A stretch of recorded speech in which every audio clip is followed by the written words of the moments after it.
That's a lot to ask.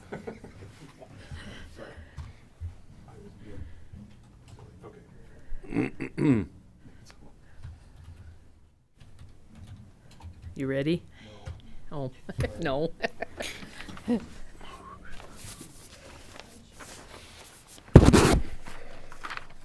gonna set those there for a minute.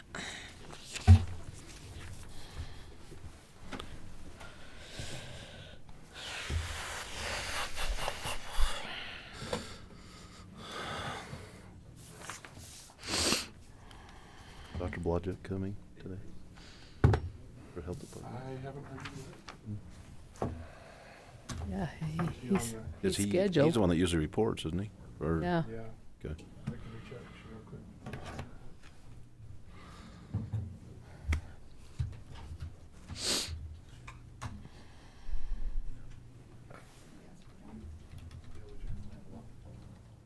It's not the end of the world. The roads are horrible. I mean, if he Oh, they're terrible. wanted to come another time, I wouldn't want him to rush over here. Fog. Yeah, it was too scary. We finally passed this one car, and the guy honks at us like, "What? You're going too fast?" Or I don't know what. It was not this close to bumper cars. I mean, there was some lady like jockeying for Oh, man. What? lines. All right. Okay. Ready? Okay. Welcome all to commission meeting this morning, Monday, the 12th day of December, 2022. And we'll start off with a prayer and a pledge. Bruce will say the prayer and Terry will say the pledge. Our Father in heaven, we humbly bow our heads today to give you thanks. Father, we're so thankful for all that we have, and we know all that we have is of thy hand. Father, we're so thankful for the moisture that we've received, and we pray that you will continue to bless us with moisture.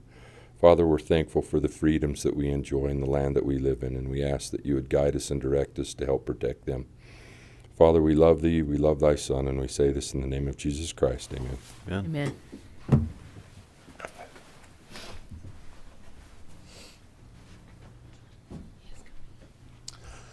I pledge allegiance to the flag of the United States of America and to the republic for which it stands, one nation, under God, indivisible, with liberty and justice for all. Okay. Can I get a motion on the approval of minutes? We have 11:28, 11:21, and 11:14. I'd move for approval of the minutes of well, I can't speak to the 28th. Oh, right. I was absent the That's 28th. true. I'll defer. Do you want to I'll- go ahead and I'll go ahead and approve move those? them to approve those 3 minutes and the dates you mentioned. Second. moved and seconded? All in favor? Aye. Aye. Okay. Can we get a approval of claims? I'll move for approval of claims from November 29th to December 11th. Second. Moved and seconded. All in favor? Aye. Aye. Okay, that motion carries. Let's move to our departmental reports. Could we have Terry up first?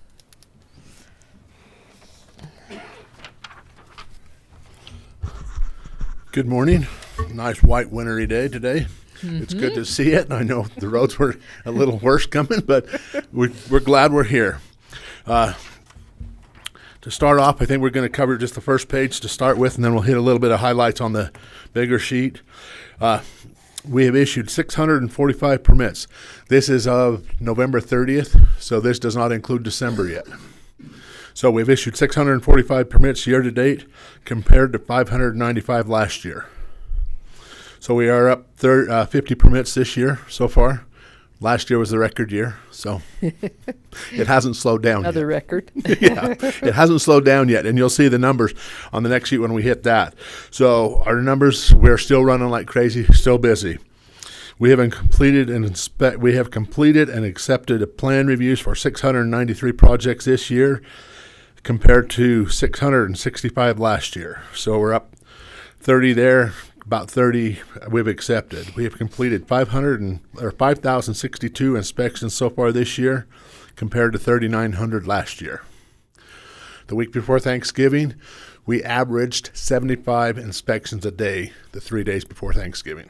Oh my That's never happened goodness. before. Oh my goodness. I couldn't put my feet up and clean my desk off. So At least you worked up a good appetite for Thanksgiving. I got fit. Well, no, I didn't, because I got sick. Oh. Wednesday I got sick, so I went home and I laid around all Thanksgiving break, which is okay. So it was just me and the wife and one boy. So I got to relax. Didn't have to stress out over Thanksgiving dinner. So yeah, busy. Like I said, over 5,000 inspections so far this year. And like I said, these numbers are for the first of December. Code enforcement is working really good. That next section, he has issued 86 7-day notices. Means notices he sent out that they have 7 days to reply to us as to what's going on with their property. So 86 there. We have 11. He sent out 11 30-day certified notices, giving them 30 days to start coming into compliance. 14 voluntary correction agreements. That means that 14 of these complaints have come in and signed an agreement that they will clean up their property. So we're working there. We have currently forwarded 4 of them to the attorney's office for prosecution. We have one that went through last week. So we have a lot of work going on that's been completed with the code enforcement. It has been good, and I'm hoping I read my email right that we're going to go full time with him. So hopefully we'll see these numbers change a lot. I know we've had some compliments where we're at. I know we still got a lot to clean up, but we're working on it. So that's helped us a lot this year to have him even part-time this year, taking a lot off of my plate to get him working to get these people compliant and help the surrounding neighbors realize that we are trying to do some work there. We're going to wait on maintenance. Lester was going to try to be here, but with the snow and the sidewalks, he might be caught up for a few minutes. I tried to help him a little bit before I came over. So let's go to the big sheet, and I'm going to show you where our numbers are, where our numbers come in, why they're so high. That top column, going left to right, is just the Iron County unincorporated areas. The first section was year 2021. You can see that first one, 477 permits issued. And then this year is 528. So we're in the county, almost 60 permits just in the county. So that's where the majority of our permits are being issued, is in the county section. Because if we drop down to that next section, you'll see that the unincorporated, they're the incorporated, which is Parowan, Paraguna, Canaryville, and Bryan Head, their numbers didn't change. We had 118 last year, 118 this year. So they usually stay pretty level, but the county, we're up 60. If we go over to the next column, single-family dwellings, in 2021, we had 171 houses issued, and this year we've got 230 houses. So we've got 60 more houses in the county alone, and they're not small houses. We look at our valuation from last year, $661,000 to $965,000 in our permit fees that we have collected. So just shy of $1 million we've collected in fees this year in the building department from building permits being issued, over the under 700 last year. Under 700 last year. So we've seen more money come in. Yes, one of them was the solar farm, which was $150,000, but we take that number out, we're still a couple $100,000 over our year. So we're seeing bigger houses being built in the county, and that's money coming in. A lot of them we see are not spec houses, so we're still seeing a lot of houses that are being sold that are being built right now. So then we go across our numbers. You can see those. We got additions and remodels. They're up down just a little bit on the addition remodels. Our accessory structures are down a little bit. Our solar permits for houses, they're still up some. They think there's enough incentives to put on houses, so our numbers are up there a little bit. The others are fairly close to each other. And then your incorporated numbers stayed pretty close to the same. So that's in the county portion where we're at there. Still staying busy. I guess we'll cover Lester's. Questions there? Yeah, so I just had a question on the fairgrounds. Were you there when we looked at those old bathrooms? They used to be bathrooms. They're Yes. using them for storage now. Yes. Have we researched that at all to see if the plumbing's hooked up and can we turn those back into bathrooms? I don't know how far Lester's got into that. I know he looked at him a little bit. I think he's talked with some. I think he's looked into it. That's why I'm not real positive where we're at, but I know we've looked into that. We think that there is a possibility still with that. No, this is by the concession By stand. by On the the rig west- bathrooms. West end of the concessions that used to be restrooms. Oh, they used to be I think bathrooms. I think we can, from what Lester had looked at, we're going to have to do it. Cut the door open a little bit bigger, cut the floor to probably do some plumbing. But I think that's a possibility to look at least to get us started. Does anybody know why they got taken out? I don't know. Desperately need a. They've talked to the Parowan folks a little bit, but I don't know that we've got all the answers yet. Yeah, and I don't know, and we will do start some more research come the first of the year on that to look at that. RFP to Yeah, and see what we can figure out on that. I know our fence is, I've checked with them last week. It is still between here and there. It was supposed to be here. I know it, but that's materials right now. So I'll contact him probably tomorrow, see if Ballots. he's heard anything. What's that? It was We- too soon. Too soon. I said maybe it's with the ballots. I'm surprised it was you that said that. I can't either. All of these comedians out of work, and we got one trying to get back in. A really poor. You watched the news last night then? No. You guys, two of you were famous last night. Oh, lovely. You didn't know? No, what happened? There was a Fox News. little Fox News They called did me a about little. 6 and said, "Can you do a Zoom call?" And I Oh, said, nice. yes. No, I was not aware. It was news on the news 3 hours later. So. So that fence might be lost. No, it's not lost. They're just trying to get the materials. They're back Well, behind and everything. we probably won't be able to do it right now with the No. ground froze anyway. But, Oh, but we, if- as soon as we are We've able got to- it ordered. We've got it paid for now. So we get it here. We can get it put in a building so that it's on site, and we get a good day. We can get it started. So, Yeah. so that's in the works there. Okay. I think that's where we're at with the fairgrounds is the fence, and then we'll start looking into that a little bit more on that restroom building to see what we need to do, see if we can get an RFP together as to really get some looking into that. I sent some names in my travels. I've noticed some concrete coating that's really nice, and I got, I think, 3 names I sent to Lester. Okay. I would really like to see us do the front Out steps. here. I know that's one. If we can salvage them using that product, it's really nice looking. I know he's tried to get it done this year. We tried to get several projects done this year. Way too late now. Yeah. But just everybody, like I said, my number's still showing that everybody's way too busy. But that's the plan, just to see what we can do with that. I know he's talked about it, mentioned you give him names and stuff. So we are trying to see what we can do to save them. I know he wanted to try to get them done this year, but we just couldn't get them. So, but yeah, we will. We know that the steps here are concerned to try to save them before we get too bad, and try not to have to replace them. Where are we at with the parking lot over at the Justice Center building and your building? We still wait for engineering. What is the problem? Yes, they promised us we would have a design for the parking lot before now, They didn't get it. but we haven't got it. So I know Lester's been trying to work with them. They told us they'd still try to get it to us a design before the end of the year so we can proceed forward. Who's with they? Platt and Platt. Plant. Yeah, because they did the Newcastle Fire Station. They did great to get that, and we did take them off a couple of things to try to get that drainage issue resolved out Get there. that one resolved out there. Yes. That's good. I think it's going to be fabulous, and we'll go on to that now. Fire station is about this far from being finished. Oh, nice. Before December 31st, it will be done. Yeah. The appliances, Has to be. the appliances are the big things we're waiting for, but that will be done before the end of the year. They're just putting a little bit of finishing touches on the flooring out there, and then the appliances, setting those in, and make sure the cabinets fit back together. So, fire station will be done, maybe even before Christmas if we get the appliances in. Nice. And then concrete for the visitor center. We've got a contractor we're working on to get that formed up. He was there last week before the snow, looking at it and trying to get it ready to see what we need to do. So, We probably ought to have an open house on that fire station and have all of the neighborhoods come in and I've talked about that with Ryan. Yeah, we're we want to, in particular, invite some of the folks that live out there. Yes, But absolutely. a lot of the people who have kind of made that happen.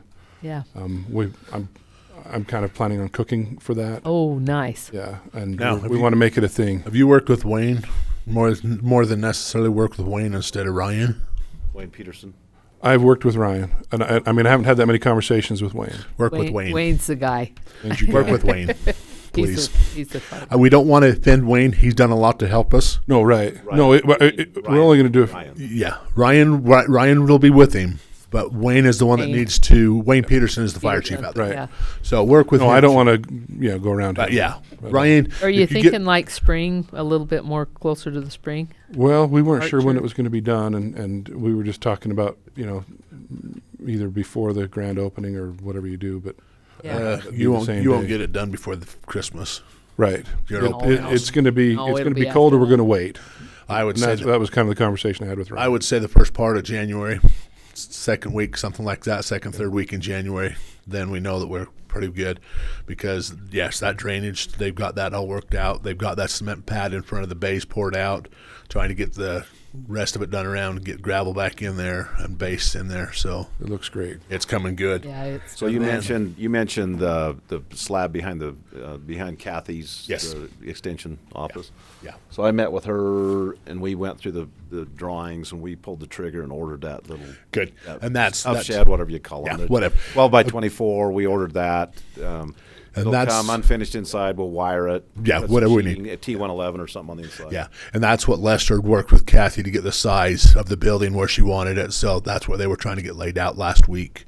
So hopefully, pending weather, we might get a good clear day next week or even a couple days after Christmas to see if we can at least get that down and covered up so that it's ready for the building. And then public safety building, we did get the retaining wall along that parking and the impound yard done so that hopefully the gravel and rock does not wash out into the parking lot and mess up their truck training area, and putting more gravel in there to get that taken care of.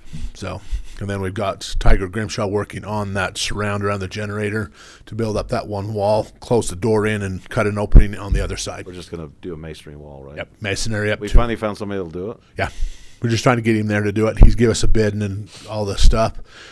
Tiger Grimshaw is willing to do it. He's going to take that one wall up 2 foot by the door, close that doorway in, and cut a doorway on that west corner for service of that Tiger generator. do work. He does a good job. He did fixed our doors out to the community center in Burrell and filled those up. Tiger does a good job. He does. So Oh, he ended up filling those gaps for us. yeah, so we've got busy. We haven't got anybody. I don't know if you want us to try to get somebody out there to paint doors. What do you want us? If you want us to do that, get that set up, we can do that. Reber painted the inside for us. We could probably just why don't you just call Reber? Call Reber and see if they can go out and do that. Okay, because yeah, he got the doors, the front door retrimmed out and done, cased around it, and grouted all the other around the doors and stuff. So Yeah, it'd be good if we can just get Reber to just any loose ends. Just have him go All and right. do it. Okay. They're fair. okay, that's what I've got. I still don't have sidekicks, so I think that's what we talked about planning. We've still got Reed's got a lot of stuff. You see him on the agenda today. We got several subdivisions coming in still talked about. So a lot of stuff going on. Proposed subdivisions? Yeah. Really? Yeah, not real big ones, but 4, 5, 6 lots, but several of them there. We got several things going on. Have there been some that have canceled that we're going to go? They've all been. They've all been there. The majority of them have started working. I think the one that's on hold right now is the Jones out on 4500 by Park West, 4500 West and 2200 North, right in there, 2000 North. They haven't started groundbreaking yet and doing that, but the rest of them that we've gone through have started clearing and a lot of paperwork getting done to get them going. So we've got a lot of stuff going on still in the works. Oh yeah. Okay. Anything else I need to do? Nope. Think you're good, Terry. Thank He's you. We over there. appreciate you being so Okay. busy. All right. Thank you. Okay, we got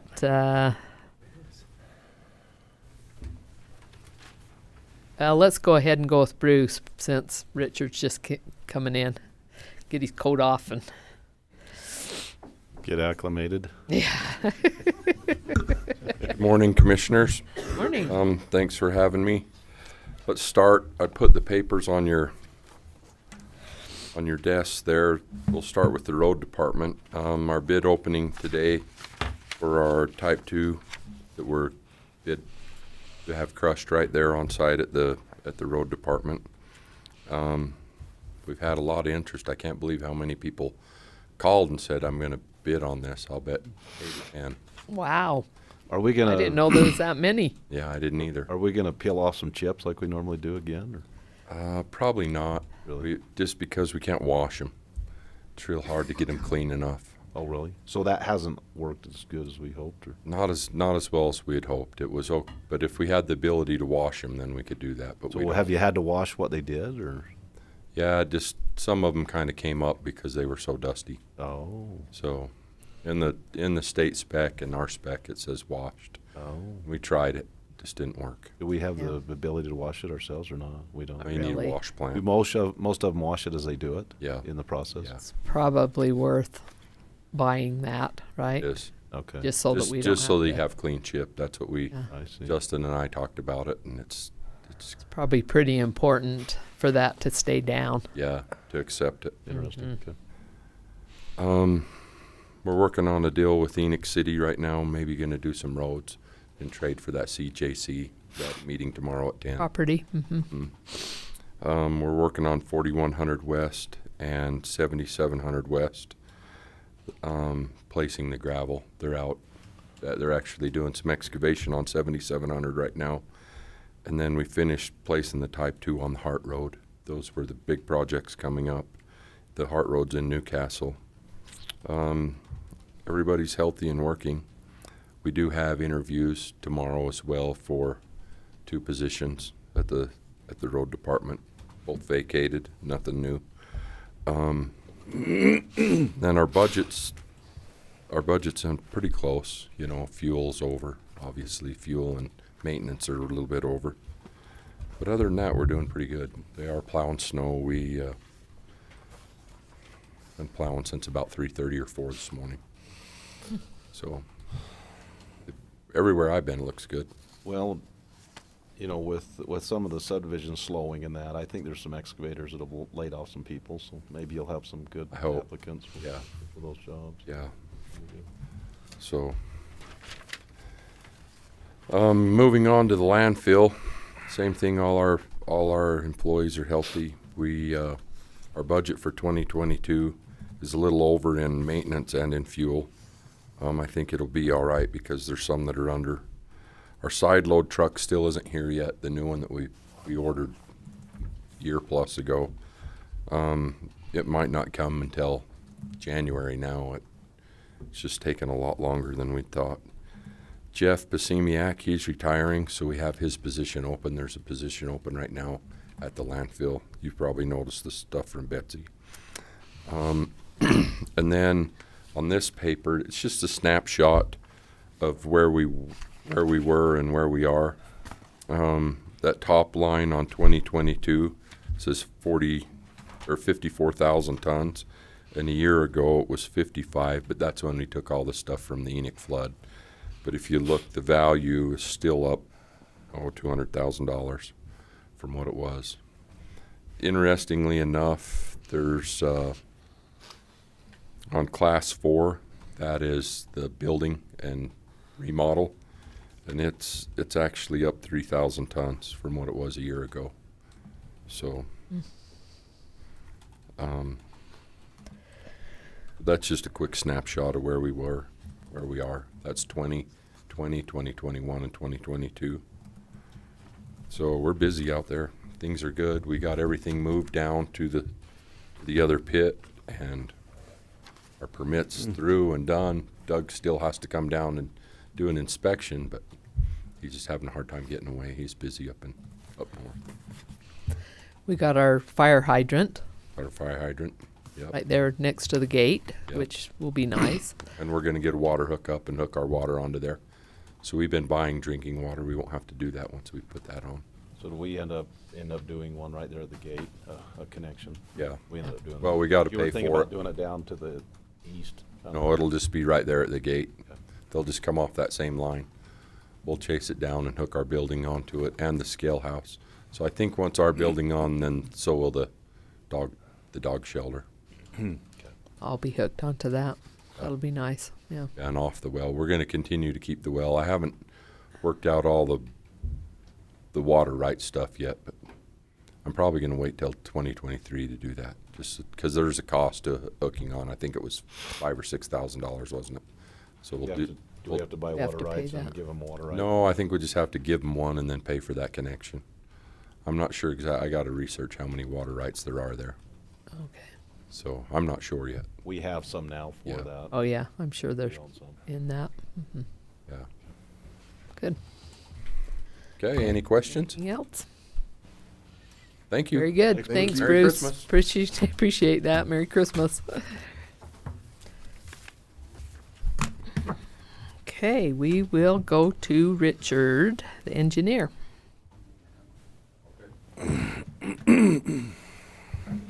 So, what a beautiful morning. It's the kind of morning we should all be looking out the window at home. Anyway, the engineering department's doing well. We are busy with a transportation plan, which we've been working across the county. You'll see the first of that in February after the Planning Commission looks at the areas we've broken out.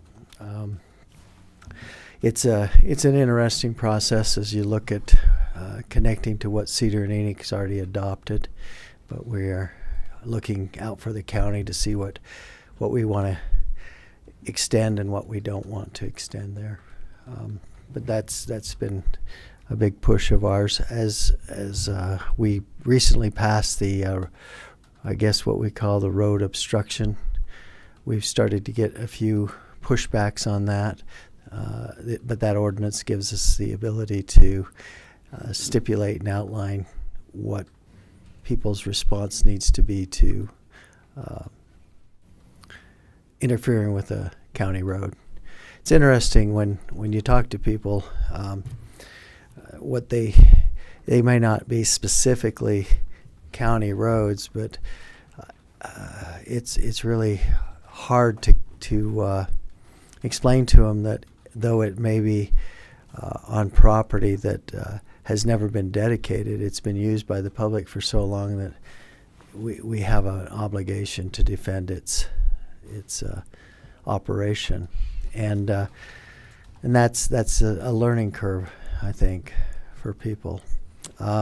So roads have been a big part. We've been looking at the flood responses. I'm working with Bowen Collins and looking for their reports to what to do with the Coal Creek Channel or Stevensville Ditch. You can call it either one. Used to be a ditch. It used to be an irrigation ditch. Now in many places it's 15, 20 feet deep. It wouldn't irrigate anything. It should be taking water from the land because it certainly can't supply water to the adjacent properties. We've been working with getting some of our dirty culverts cleaned. Bullocks have purchased a jet machine, which I've hired them to jet out quite a number of really plugged culverts. I've got one down in 91 that we know where one end is, but it took us a while to find the other end. It was so buried, so covered up. And another one outside of Canaraville that hadn't operated probably for 20 years. When we finally dug it up, it was 10 feet below the top of the road.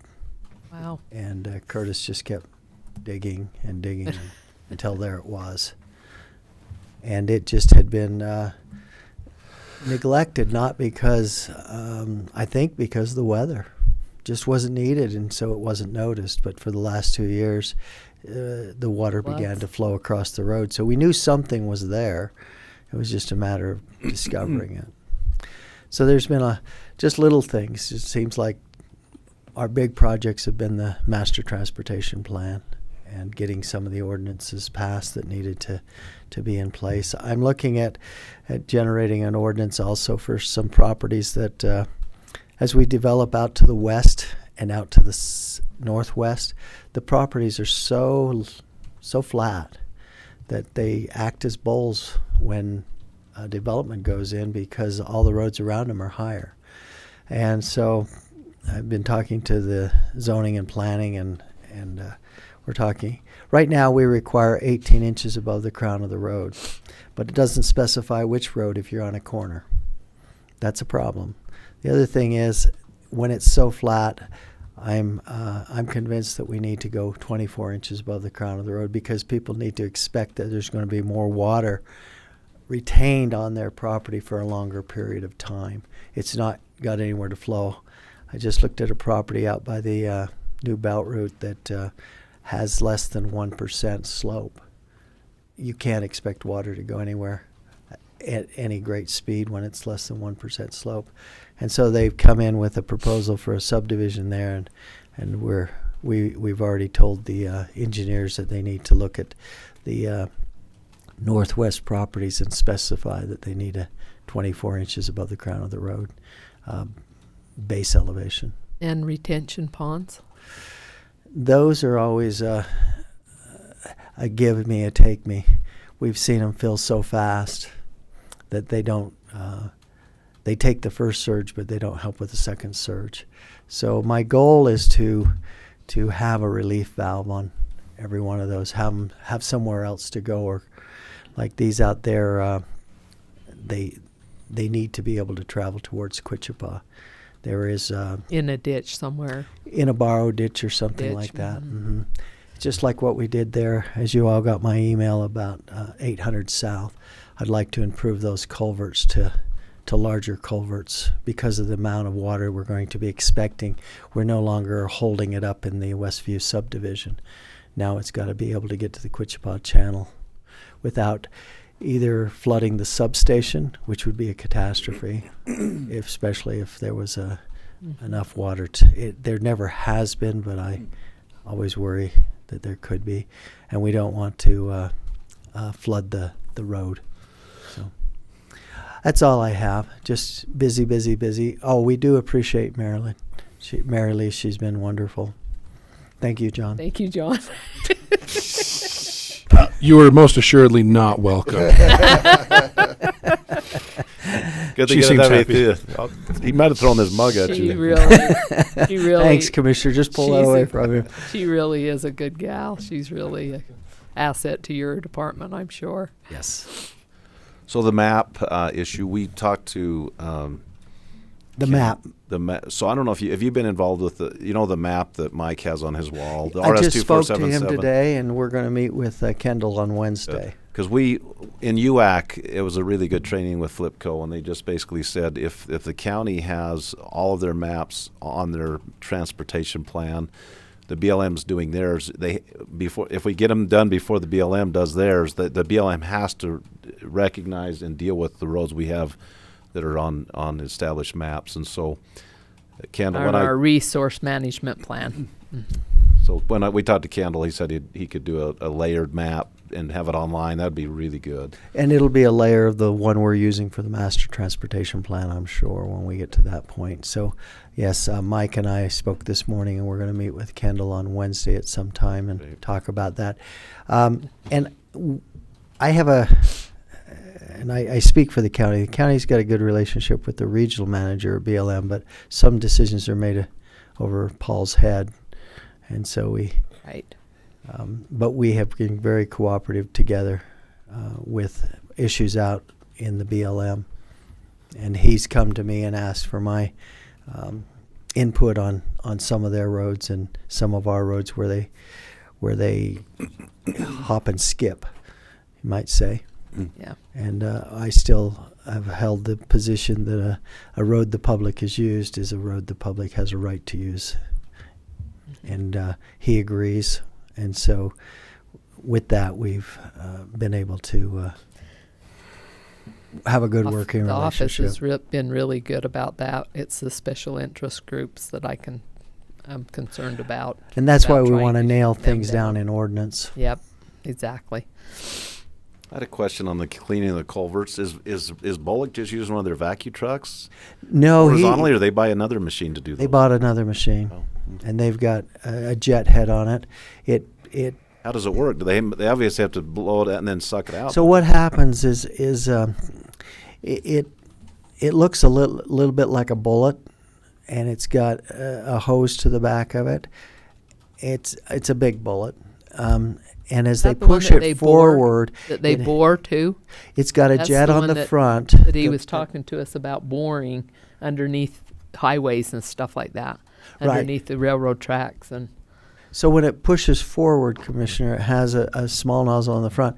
Then it has jets that reverse to its rear, which push it forward, but at the same time push material out behind it. So it's not trying to shove material ahead of it. It's literally eating away Coming and back. pushing Bringing it back as a liquid slurry. Mm.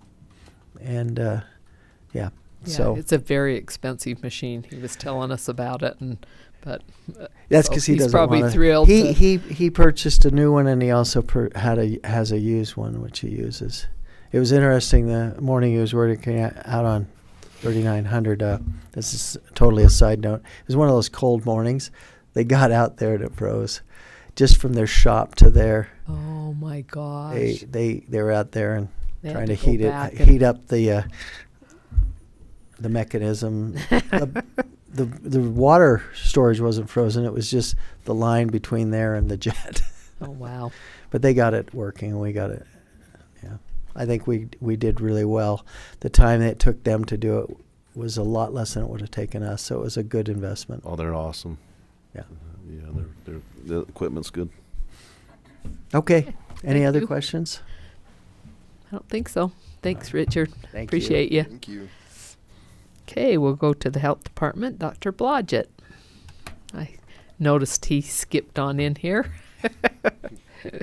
Late. I'm sorry. Digging out took a little longer than it should have. Can you? The roads were bad.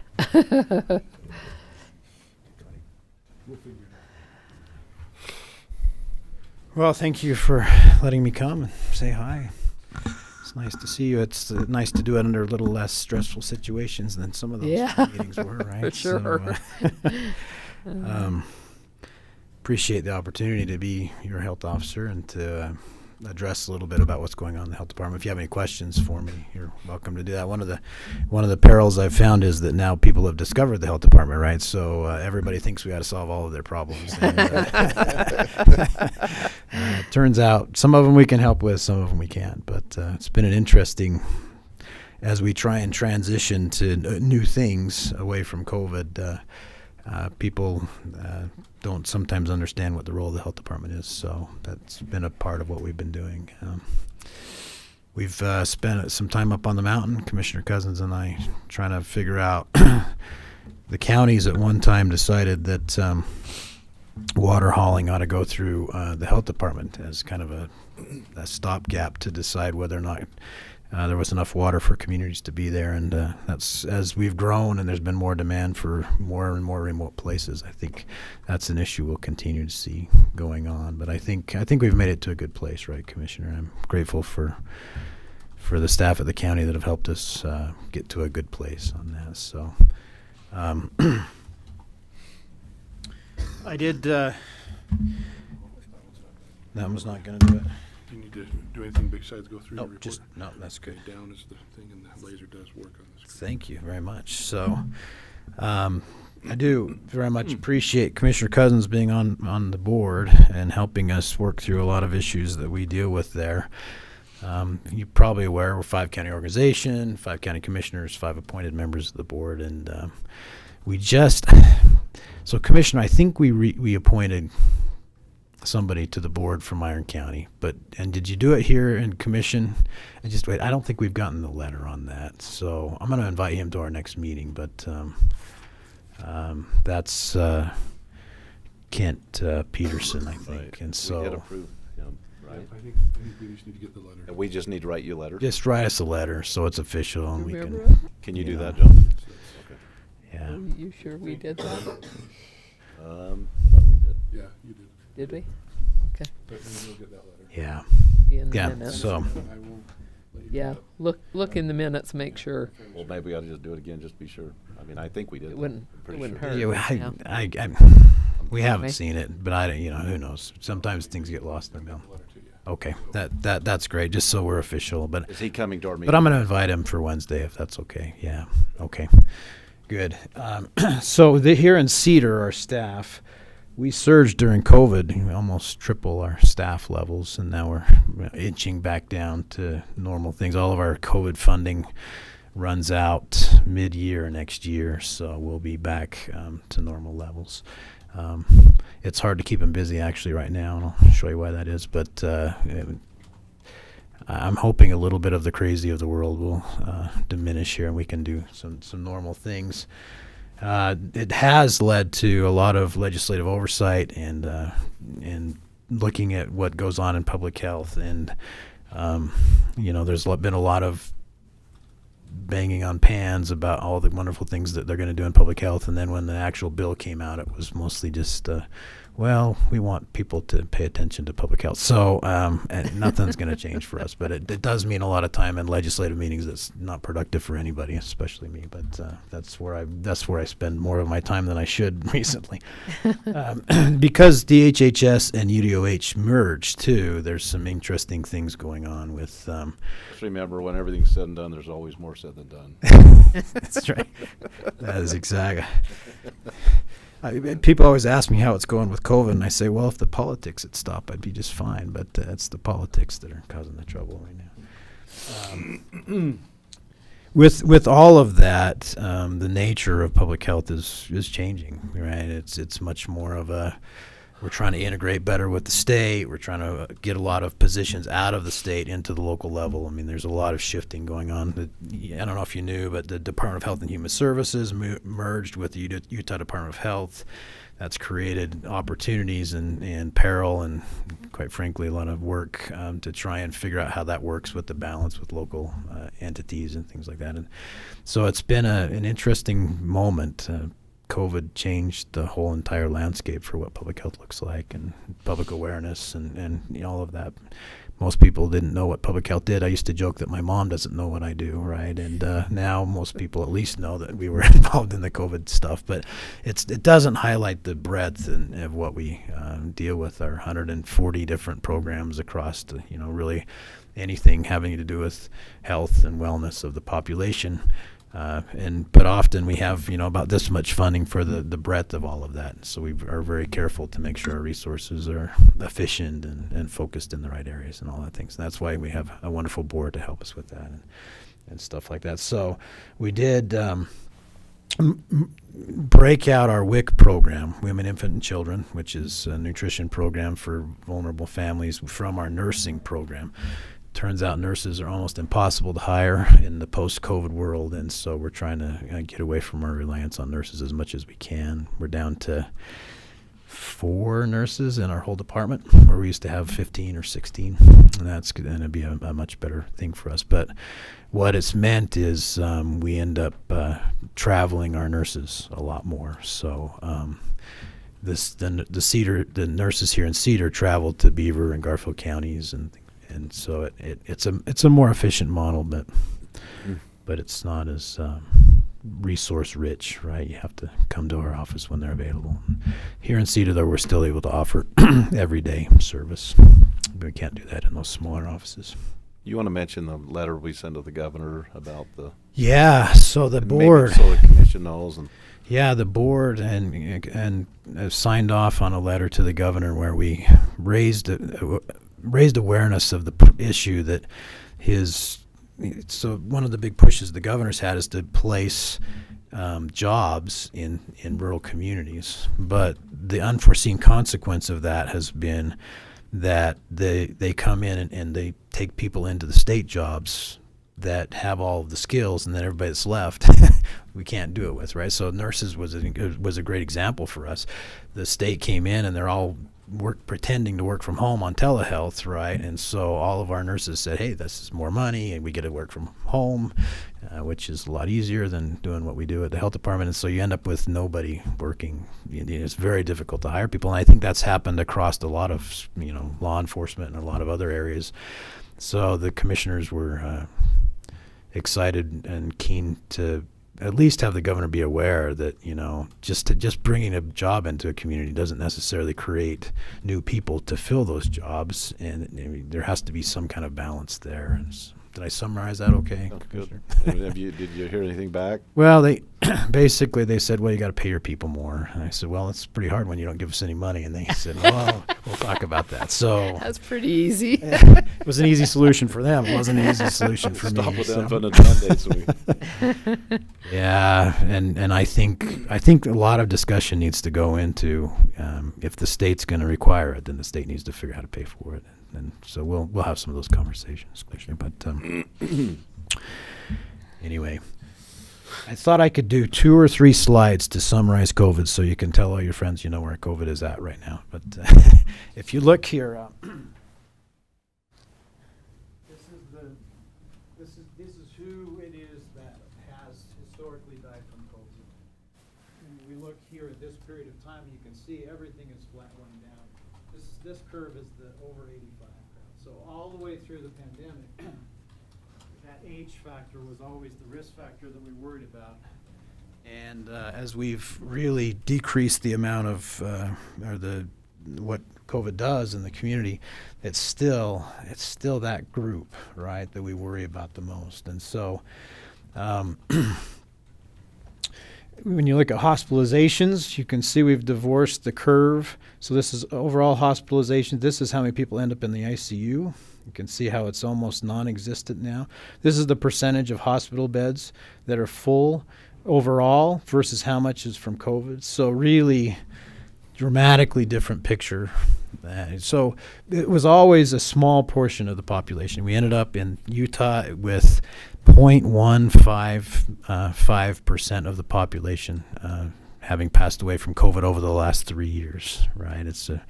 Which means 99.9% didn't die from COVID, right? But it was the protecting the hospital. It was part of what we were looking at, and that picture is as good as it's going to get. So has COVID gone away? No. Is it still here? Yes. Are there still some people vulnerable to COVID?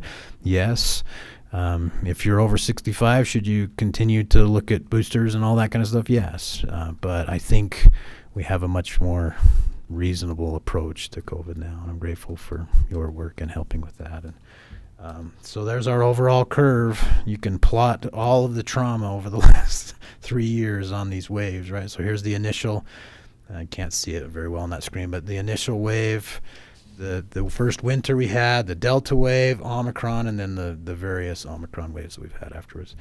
Interestingly, we're in kind of an upswing now along with everything else, and I want to kind of show you that here just a second. So here's COVID versus RSV versus flu over the last few years. So you can see here that we really only had, this is a percent of emergency department visits. We really only had 1 year where, besides this was Omicron, so the 2 years where flu was eclipsed by anything other than COVID.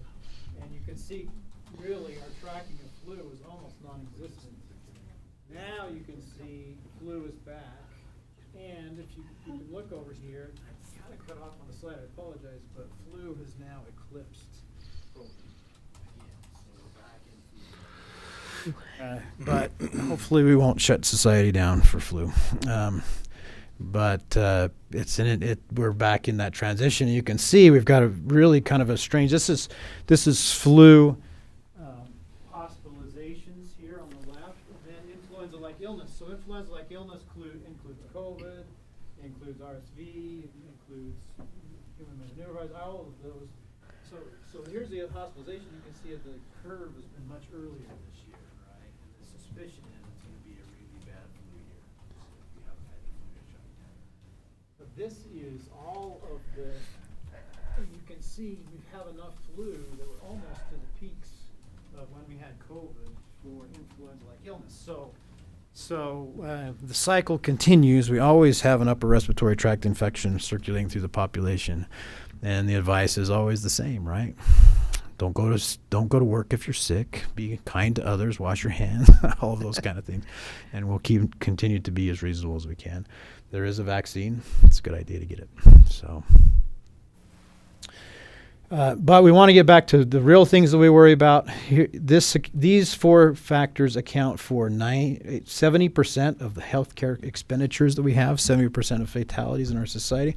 We are basically a society that is dealing with chronic disease now instead of acute disease. So if you looked at what people died from in 1900, they died from individual diseases, influenza, tuberculosis, all the way down the list. Now, these are the things we die from: heart disease, cancer, stroke.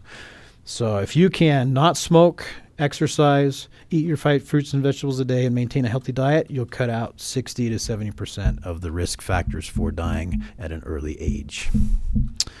But we don't talk about that, right? It's because it's not very fun and exciting to talk about that. And I am focused on this one on the bottom here, proper sleep, because I don't think if you're getting enough sleep, any of the rest of these matter. So let me show you what I'm talking about here. Every metric of health that we can identify is made worse by not getting enough sleep at night. So, and it's not that much too little sleep. It's whether you get less than 7 hours or more than 7 hours. It's a 30% increased risk of dying over the next 5 years if you don't get enough sleep, and every other factor, including mental health factors, are increased by not getting enough sleep. So we're looking to kind of lead the way. Nobody else in public health is doing this, and I think we've blown it. We need to talk about this important underlying factor of health, and I just wanted to put it on your radar. Make sure you get at least your good 7 hours of sleep every night. Prioritize it. Make it part of what you want to accomplish in your life. So anyway, I'm available for any questions you have. I just wanted to say hi and tell you I appreciate all you do for us. So. And Commissioner Cousins' daughter and my daughter are having a great time in New Zealand, just so you know. So. Oh, that's awesome. But I heard she got transferred, right? So they're not in the same zone anymore. Yeah, she's getting assigned to a Mandarin-speaking mission companion. Yeah, that's awesome. It's fun to see them. They're having a great time over there. It's a great mission, I'm sure. Yeah, it's wonderful. Beautiful country. Well, thank you. Oh, Any thank you. questions? Appreciate the report. Yeah, appreciate that. Okay. Thank you very much. Anything I can do, let me know. Give me a Thank call. you. Thank you. Thank you. Oh, one question. So we've been doing the septic density study for Summit, Newcastle, Canaryville. Have you been involved in that with that much? at all? It ought to be probably on your radar. Haven't been involved, but we'd be happy to send somebody or let us know. Or, Yeah, make sure we have a we've copy. had some meetings on it, but we probably ought to bring you into the loop. I can get some information from Reed and get it to you. That would probably You guys ought to probably know about that. that would help. I mean, we always ought to coordinate on how many we approve and all that stuff, but that would really help us guide policy and be on the same page with you. We don't ever want to issue Yeah, permits in a place you don't want them. So. Yeah, they've been taking it through Planning and Zoning Commission, and there's So Doctor, Richard what we're right worried there. about is the nitrogen levels. Right. And In where the our water. base level is. Yeah. And right now. Richard, could you get into that microphone just a little bit better? Oh, sorry. What we're worried about is the nitrogen levels that are being induced into the water through septic tanks densities, and what we want to do is ensure that we have that area where we have the higher dilution through higher concentrations of groundwater, which in some parts of the county is really low, and in other parts it's almost sustainable. But Rich, anyway. could you send Dr. Blodgett those studies? Could you Yes, email them yes, to we- him? And I can kind of review them with him too. Yeah, we I- had that I big kind of feel study bad that I done, didn't and involve you sooner. I didn't think yeah. about it. So, but you guys are the ones that issue permits. So, Well, and it so Iron County's always been really good about being ahead of the curve and requiring sewer a lot sooner than some of the other counties we deal with. And but we're getting to a place where I think in most areas we've kind of exceeded those allowances, and we need to be very thoughtful about this. So I'm that's grateful what the you did. study says. Yeah, and there's areas up around Bryce Canyon, for example, where they've actually put in these extra stringent requirements where you basically have to have a redundant system, and so I think we can work together on making sure those look good. So that'd be great. Okay, Excellent. very good. Yeah. I guess we're meeting on Wednesday. Yeah, Commissioner, I'll it'll be see good you to see you. Okay, thank you. Okay, let's go on to our commission reports. You got anything? Mine's super short. He was sick for a I was able to take my son back to visit his mission that he recently got home from a couple of weeks ago. I was gone for a week, and then this last week I had COVID. So it is still a thing, Dr. Blodgett, but it was more of an annoying head cold than anything else. And so the one thing that I've been working on mostly through email and text and stuff is the jail property. We're just moving forward with that. That's it. Okay. And I've talked about my issues with I just had the one issue to report was Kathy's building, and that was I'm That good. was it. Okay. Not a lot. I don't have too much either. I did want to inform everybody about an event that we're going to have at the Festival Hall on Wednesday, this Wednesday, the 14th, from 7 to 9, and it's Save Our Ranchers is the name of it. ESG Impacts on Ranching. Marlo Oaks, our state treasurer, will be talking. The U.S. Meat Market, the Monopoly, Karsten Jorgensen, the Utah State Republican Party chair, and Sixth Generation Rancher, and then Solving Our Food Crisis, Bobby Clayson, co-founder of TaxBit and president of the People Restored. So that should be a really good event. If you're on Facebook, you can go, get the links there and register for that. But I think they'll allow anybody to come, even if you don't register. And there is a Zoom link also, so if they wanted to go on Zoom to do that. One other event that I went to on the 8th that I just wanted to talk to because our county is so wonderful, and it's fun to brag on your county, the businesses that are here. So they had a launch, rocket launch, and they kept postponing it. It finally launched on November 16th, and you might have seen on the news last night that it finally fell just off the coast of California, and that was on the news last night. But our local businesses are involved with that. The Rocket Fuel, which is the old WECO American Pacific, is what the name of that is. Anyway, they had the Chamber of Commerce, Chris McCormick, put together some of the technical businesses in the county that had a part of that, and they were one. And then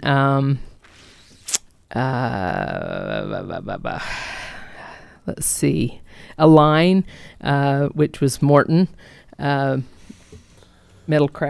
It's Metalcraft. Sorry, It was it was Morton for a while. slot machines in the Anyway, pretty dang exciting. They had a few others talk.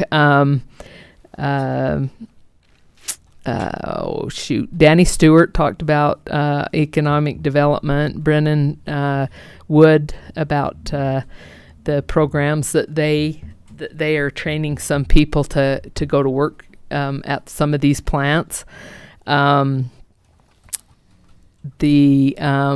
Mike Maurer from SUU Aviation talked, and I found it interesting that he said that 10% of the helicopter pilots being trained in the United States are trained right here in Cedar City. Pretty exciting. And anyway, so the rocket that took off, there's a link you can go to on YouTube, and it's called Rocket Camera from the World's Most Powerful Rocket.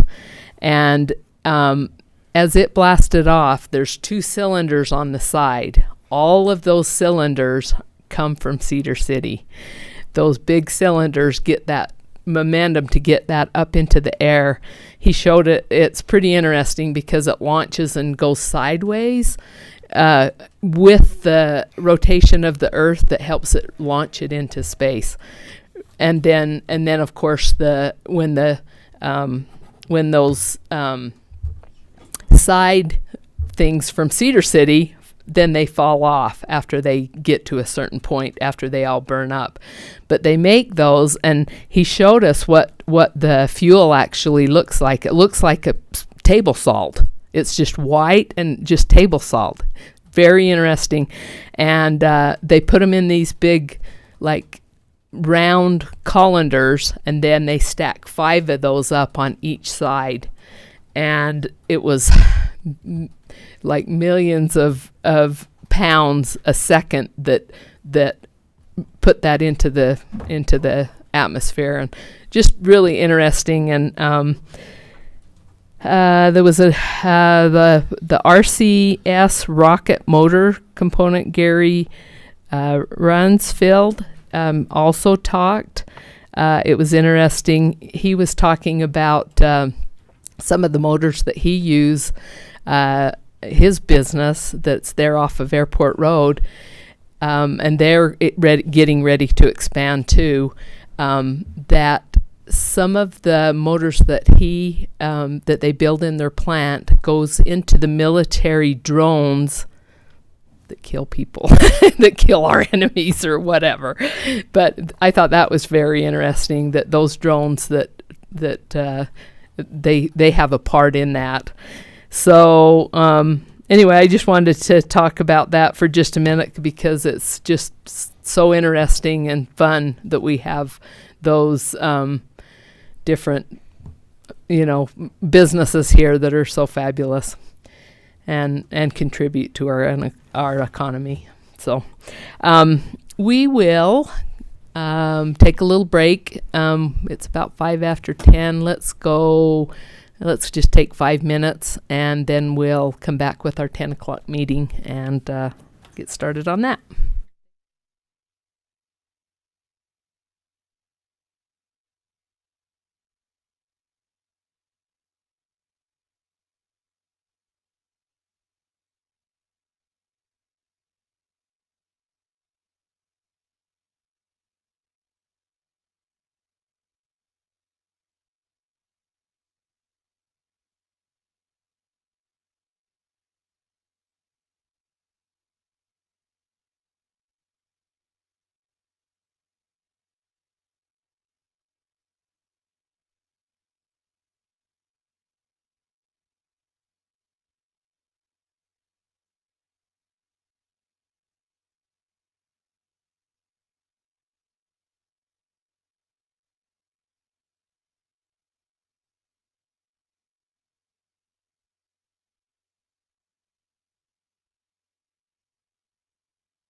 No, you gave me one.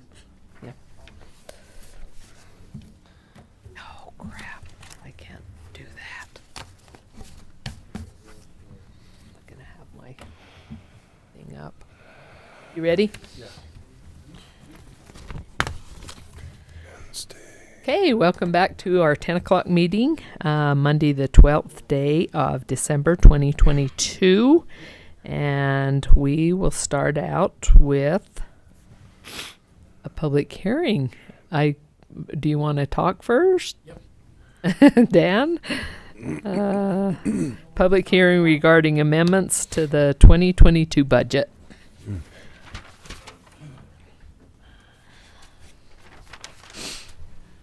I apologize, I'm not dressed up fancy. I've been dealing with a issue this morning over at the city. So those high winds almost peeled the roof off of our main hangar. Oh, man. Luckily they got to it in time and put some weight on it, and otherwise we would have probably lost the whole thing. So Barwon experienced some wind yesterday.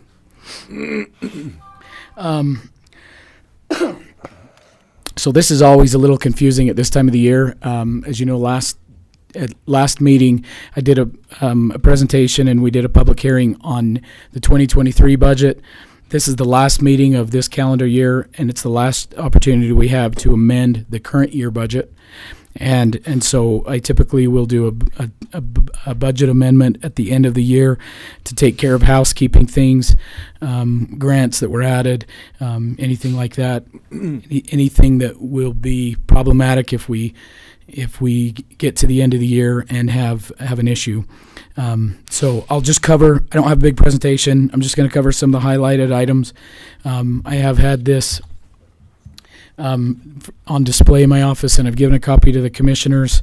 Oh, in fact, you guys have a physical copy. I can give you a physical. This is just the summary page. Yeah, it was hard to read on the internet. It was little.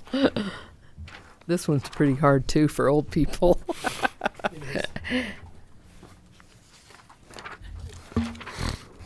Yeah, I don't do it takes a lot of time to do a big fancy one. All of the formatting and things takes a long time. So I make a summary page, and I'll just hit the highlights. But, you know, this is the time of year, you know, as the county, we have a lot of grants that get approved during the year. But in order to budget for receiving the revenue and expending the money, they have to be added in. You know, when the budget is created in November of the year prior, there's a lot of things that come up and get approved in this meeting throughout the year. And if it's a significant line item, I mean, if it's a lot of money, we'll open the budget and put it in and amend it. If it's these small little grants that won't put the department over on its budget in aggregate, then I usually just clean it up at the end of the year. But if things that have been discussed and approved in this meeting at previous, I usually don't detail because they've been discussed. But one of the biggest things that I'm doing in this year is I'm when we very first started setting money aside for the jail, I did it in the capital projects fund. And when we started to really put a lot of money away and get serious about the project, I created a new fund, a new capital projects fund dedicated to the jail. That's Fund 45. Fund 44 is our just generic general capital projects fund. So there's still $4 million sitting in, well, and it's $4,250,000 sitting in the general capital projects fund, which has been set aside for the jail. So before I left, I wanted to get all of the jail money put in the new fund, and that wasn't budgeted. I can't do a big transfer like that without budgeting for it because it is an expense in the one fund. Even though we're just moving money internally, I have to show it as an expense and a revenue to transfer that money. Also, with ARPA, when this budget was created, it was before the final rule had been finished, and we became aware that we could use $10 million in revenue loss replacement. Back when we had planned on this year's budget, we were going to use several mechanisms to spend that money so that we could put it into the capital projects fund. As soon as they dropped that final rule change, which was at the first of this year, it changed. So we wanted to capture all that as revenue loss replacement and just run it through one fund, through the general fund, into capital projects. So in order to actually do that, the net result is the same. We still received the money. We're still putting it all in the same place. I just have to change the way it gets transferred through which funds, and so I have to update the budget so that I can do that. So you're going to see some big numbers, 4 million here, 4 million there, 2 million up, down, because it was going to go through two different funds, be split, and then get transferred into the capital projects. Now it's taking a different route. So again, it's housekeeping. It doesn't change the net effect even a penny, but I do have to do some major budget adjustments to move the money the way I want to. The other reason that's important is from a reporting standpoint, it is a fraction of the work. So not only for me, but for whoever takes my place, the reporting of this will be much easier using it as revenue loss replacement. So indigent defense capital, well, actually that's a grant that you've already approved, but we accepted mid-year some new modifications to our public defenders. Then this is the grant that the indigent defense pays us, and I needed to adjust it to allocate money. It's grant money to the new attorney that we hired, and the new whatever the other position is, social worker, that will have 2 months in this year. That was not planned for, so I had to adjust that. It is housekeeping, but we noticed that John's clerk budget was going over on salaries and wages and benefits, and it was due to an allocation error. We had it budgeted to be 50-50.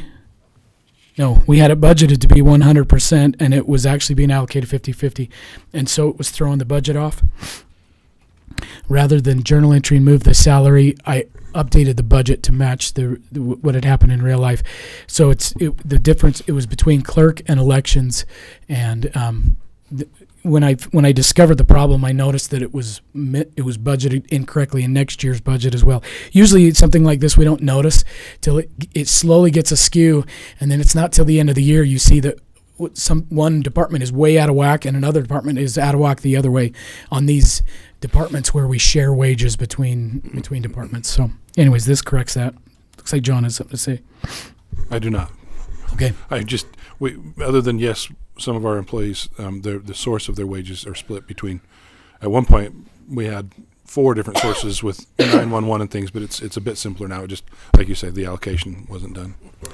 Okay, good. We're also adjusting the elections budget. There was some additional expenditures due to the 2020 election. There will be some offsetting revenue that comes in as well to cover that, but it's a fairly small budget, so we had to adjust election equipment and supplies. And like I say, there will be some revenue coming in to offset that. We did not have Danny's rural county grant budgeted. We had it in last year's budget. We were somewhat aware, but we didn't know what the amount was going to be, so I never had added it in. So I'm just now adding in that $300,000, which is the 2022 year's expenditure amount. Some of that's already been spent. The rest of it's going to be going out shortly. Search and rescue, we upped their fixed asset equipment. Normally that's something that's only done at the first of the year when we do our budget for fixed assets. In this case, they're actually spending some of the Canary Falls money that had built up for 2 years, and they sold a bunch of their old snowmobiles, which had been paid for by donation money, and took that and the Canary Falls money and had bought new snowmobiles. And so the net, there's not a net increase. The difference between the sale and the purchase was some unspent money in the other part of their budget. So, but we are upping that $30,000. We had to modify the fair budget in several places. 2022 did not end anywhere like what we budgeted. because we took over the fairgrounds in this calendar year. We brought on our new fair director, who is a full-time position with benefits. And at the time when we created this budget last year, we really didn't have a lot of idea how things were going to shake out. Also, in taking over the fairgrounds, we had to increase the maintenance of buildings and grounds and the other events, so that we didn't go over in that fund. Of course, the entire subsidy from that comes from the general fund, so we had to do a transfer of $136,000 in order to make sure the fair budget did not go over. So we knew that we were going to be playing it by ear, if you will, with the fair fund in 2022. 2023, I think we have a better budget already in place, but we may have to continue to kind of play it by ear as we move forward. That's quite an operation that we're just trying to figure out how to do. We don't want to spend too much money. We want to do it in a frugal way, but it's got to be manageable as well. So I think 2023 will continue to be somewhat of some adjustments there, but there's a lot of adjustments in Fund 61, which is our Iron County community redevelopment, and that's very typical. I do that every year. When we create the budget, it is just a total guess, because we have no idea how much money is going to come in from the projects, the solar projects, and then get paid back out. We can take a guess, but you're talking, roughly $5 million budget, which we don't know how much is going to come in until they actually pay all of their taxes, because every year they're changing what they pay based on depreciation and everything like that. So I guess at it, and then in one of the things I do at the end of November is actually do the final calculations, so that we know how much money is going to the penny is going to flow back out. And so this is a chance I have to adjust the budget to what is going to happen. And that's it as far as the big ticket items. I don't know if there's any others the commission had questions on my summary sheet. Most of the other stuff is small stuff or grant adjustments that have already been adjusted. I've made small tweaks to vehicle fuel and things like that. The only time I really adjust that is if I'm worried that a department's going to go over. And if it looks like they're going to get real tight, then I'll pick an item that's needed, that needs to be adjusted anyways. If a department is not going to go over its budget based on my forecast, and it's got a few line items that are over, I just ignore them, leave them be. As long as they don't go over in the aggregate, it's fine. If they go over in the aggregate, that's when we start getting findings on our audit. So I've gone through every department, every line item in the entire budget, and try to forecast where it's going to finish. And I think with these adjustments, we won't have any overages. But I never know. Every year I get nervous around February when the bills are still coming in and we're trying to wrap up the finances, and wow, didn't know that was coming. And so I do my best to look into the future and make adjustments. I really hate getting findings at audit time, but I can attest Dan was here most of the day Saturday trying to stay warm. He was sick, and he was dotting all the I's. And John came in at one point. I was huddling in front of a space heater. it was Good times. Yeah. Okay, that's all I have, though, unless there's questions. I guess not. Oh, Oh, I wanted to report, because Paul brought it up. With the existing money we have set aside for the jail, plus the amount I'm transferring from capital projects, the general capital projects, plus the amount that we received this year, the final ARPA check, at the end of the year, we should have 14 million, roughly 800 and something thousand, 876,505.83, but that'll change with interest. So roughly 14.9 million. and the new ARPA money that we just signed for, that is on top of And then it. if you guys right? set aside the new ARPA money, we could have as much as 20 million in the bank. Cool. And that's Awesome. a cool thing that I'm really proud of. That is.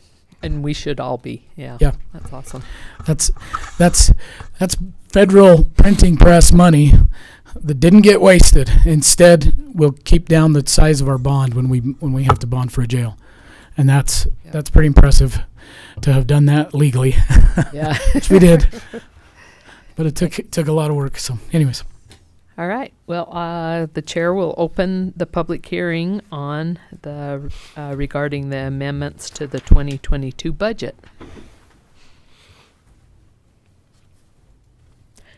I guess we don't have any. Seeing none, we will close the public hearing, and we'll go ahead and looks like we'll go to agenda item number 2, public comments. If we got any public comments for today.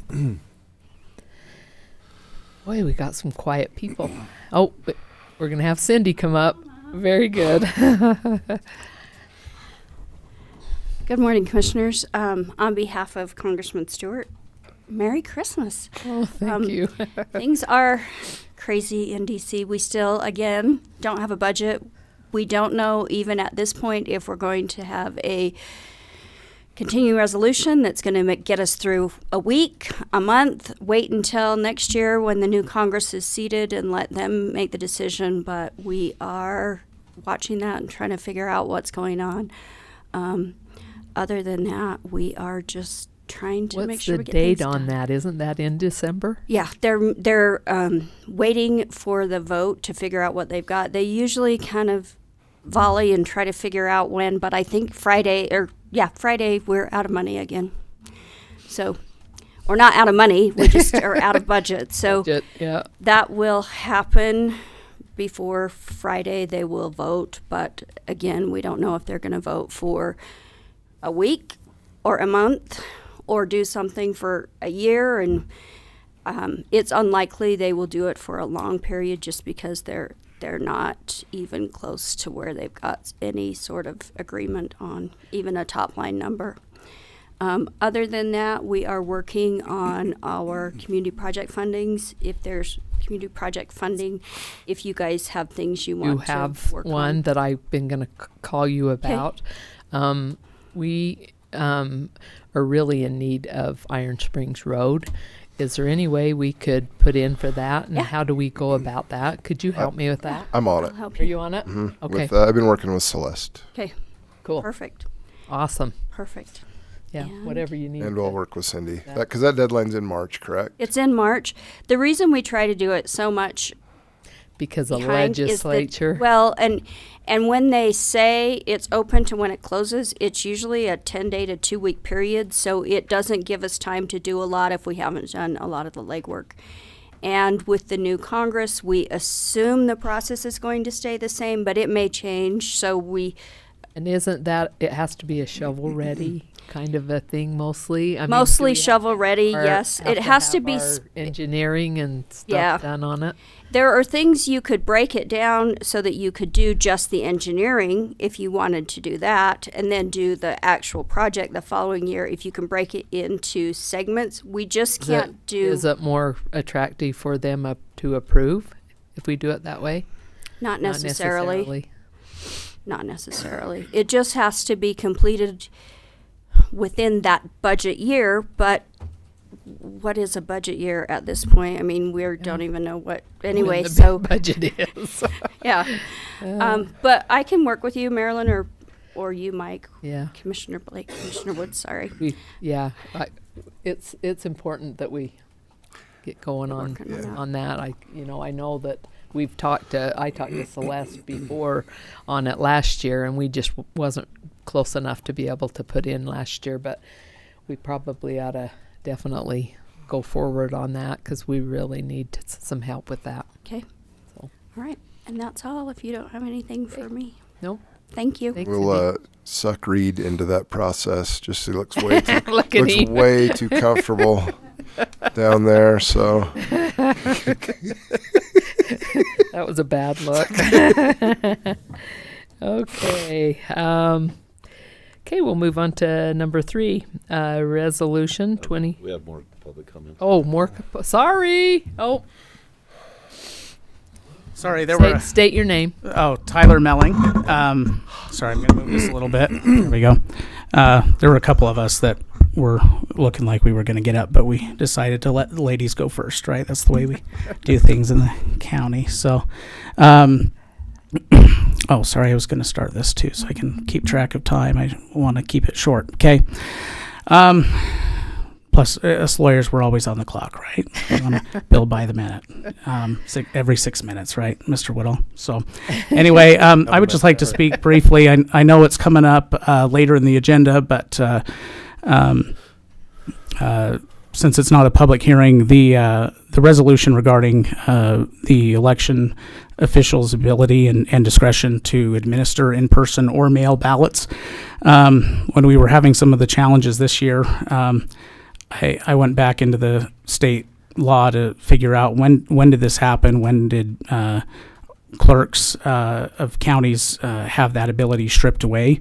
And that was in 2020 with HB 36. It was, I listened to the hearing. I was appalled. It was a cleanup bill that, we're just reflecting current practices, but, oh, by the way, everyone will, receive a ballot. Not really stating that county clerks would be deprived the discretion to administer elections primarily in person if they chose to do so. And as I helped on election day, I was pleased to see how many people showed up. I did have one individual come in and say they wanted a ballot to vote in person. They had received their mail ballot, but they wanted to shred it up and vote in person, and that was their right. But then when we checked their records were out of date, right? So we had to have them vote provisionally and send them to that other line. And I don't believe it's our position, or at least the state's position, to tell Mr. Whitaker how he needs to do his job, right? I think he should have the discretion to do it as he pleases. And if he wants to use in-person voting from time to time as a way to help clean up the rolls, as long as it is done in a way that does not infringe on people's civil liberty to vote, I see that as an abuse of power from the state to make that statement. So along those lines, I know our county party leadership wanted to make a resolution just stating their support, and we'll see how the county party decides on that. And then this resolution that the commission has before you is along those that similar vein, just asking the state to restore that discretion to election officials. I was glad to be able to put in some time to help in drafting that, and I'm not offended that a couple of words were changed, but that's how edits go, right? So, but anyway, I appreciate the commission and the county party leadership's willingness to look into this issue in depth and to look at ways to, again, restore those the discretion in election administration to the counties while protecting the rights of our residents. Thank you. Okay. Any other public comments? Oh, there comes Bill.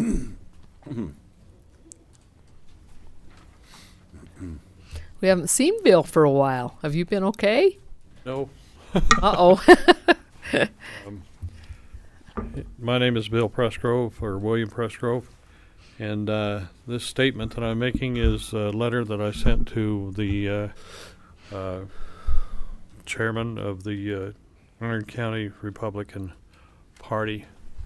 It says, I am renouncing my position as precinct chair of Precinct 20 and my affiliation with the Republican Party for the following reasons.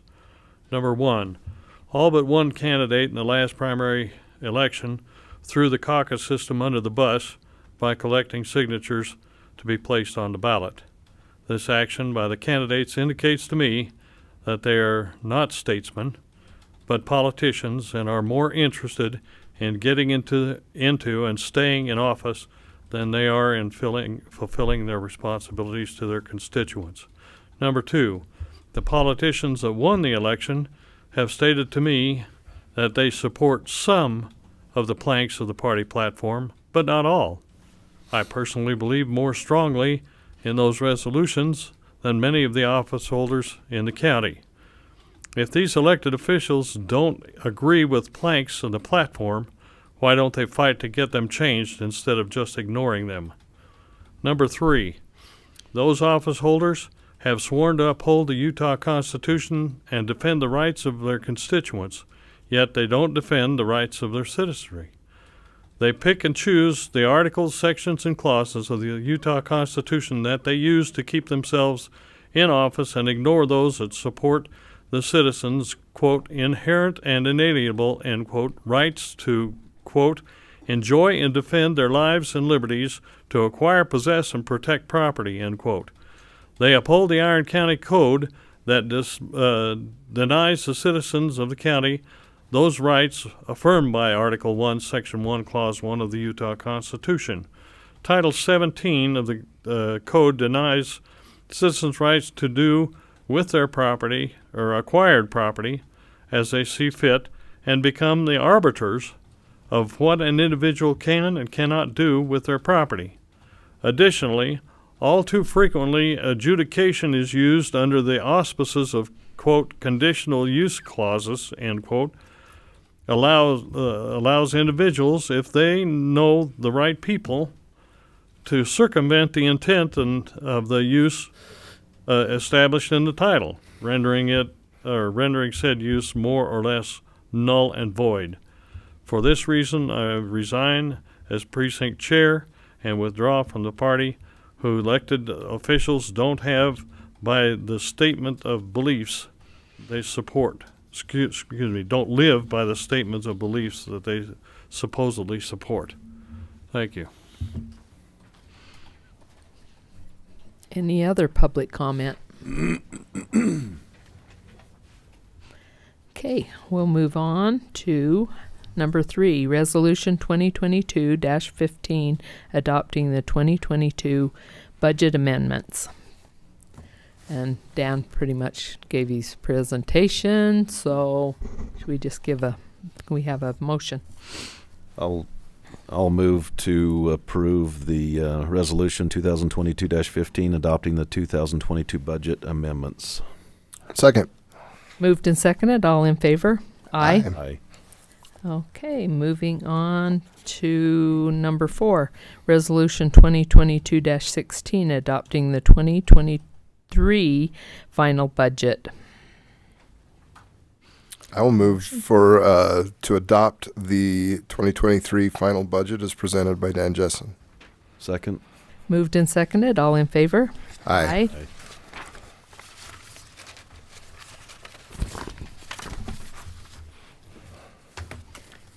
Okay, we'll move on to 5. Request easement on Iron County property, APN B-397, the Cedar City Rotary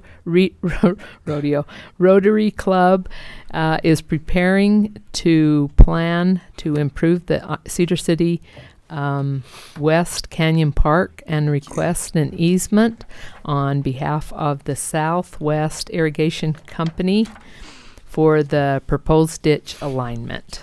Justin Christensen.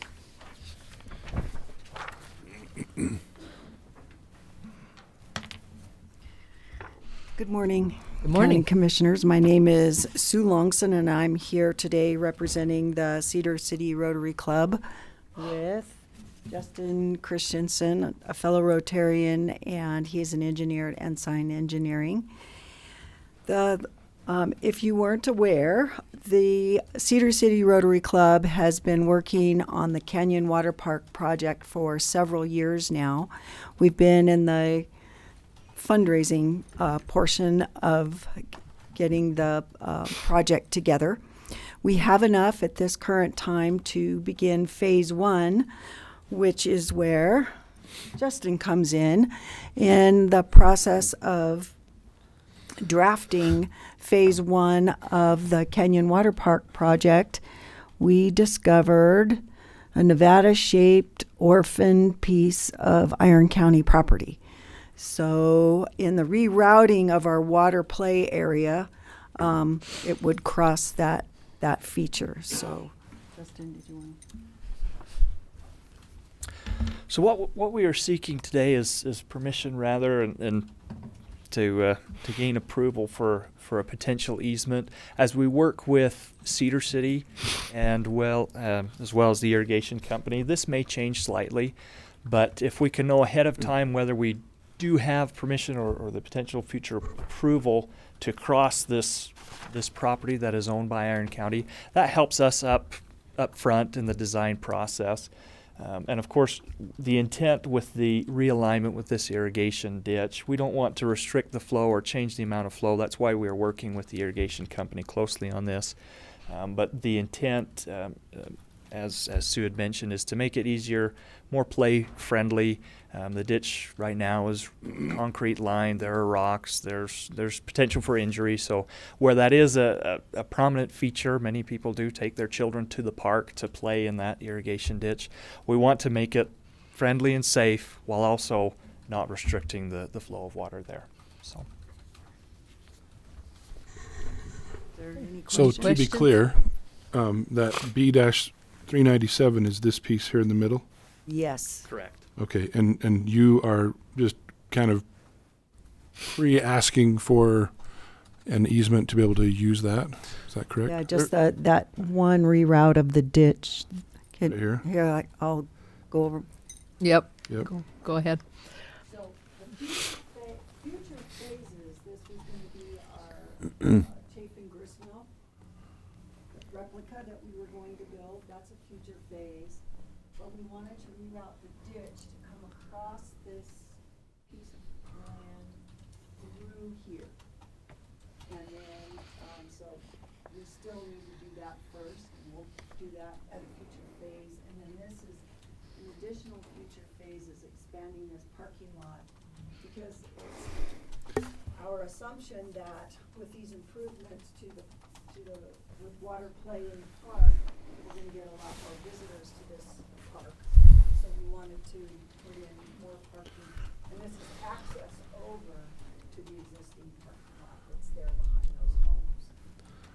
So yes, the ditch would come across, and how this ever happened, Yeah. Well, there's some weird things down there. I don't know why that parcel's there, but the thing that's odd down there is the piece of property the senior center sits on is owned by Cedar City, but we own the building. So we have I've talked to the legal and the parking, right?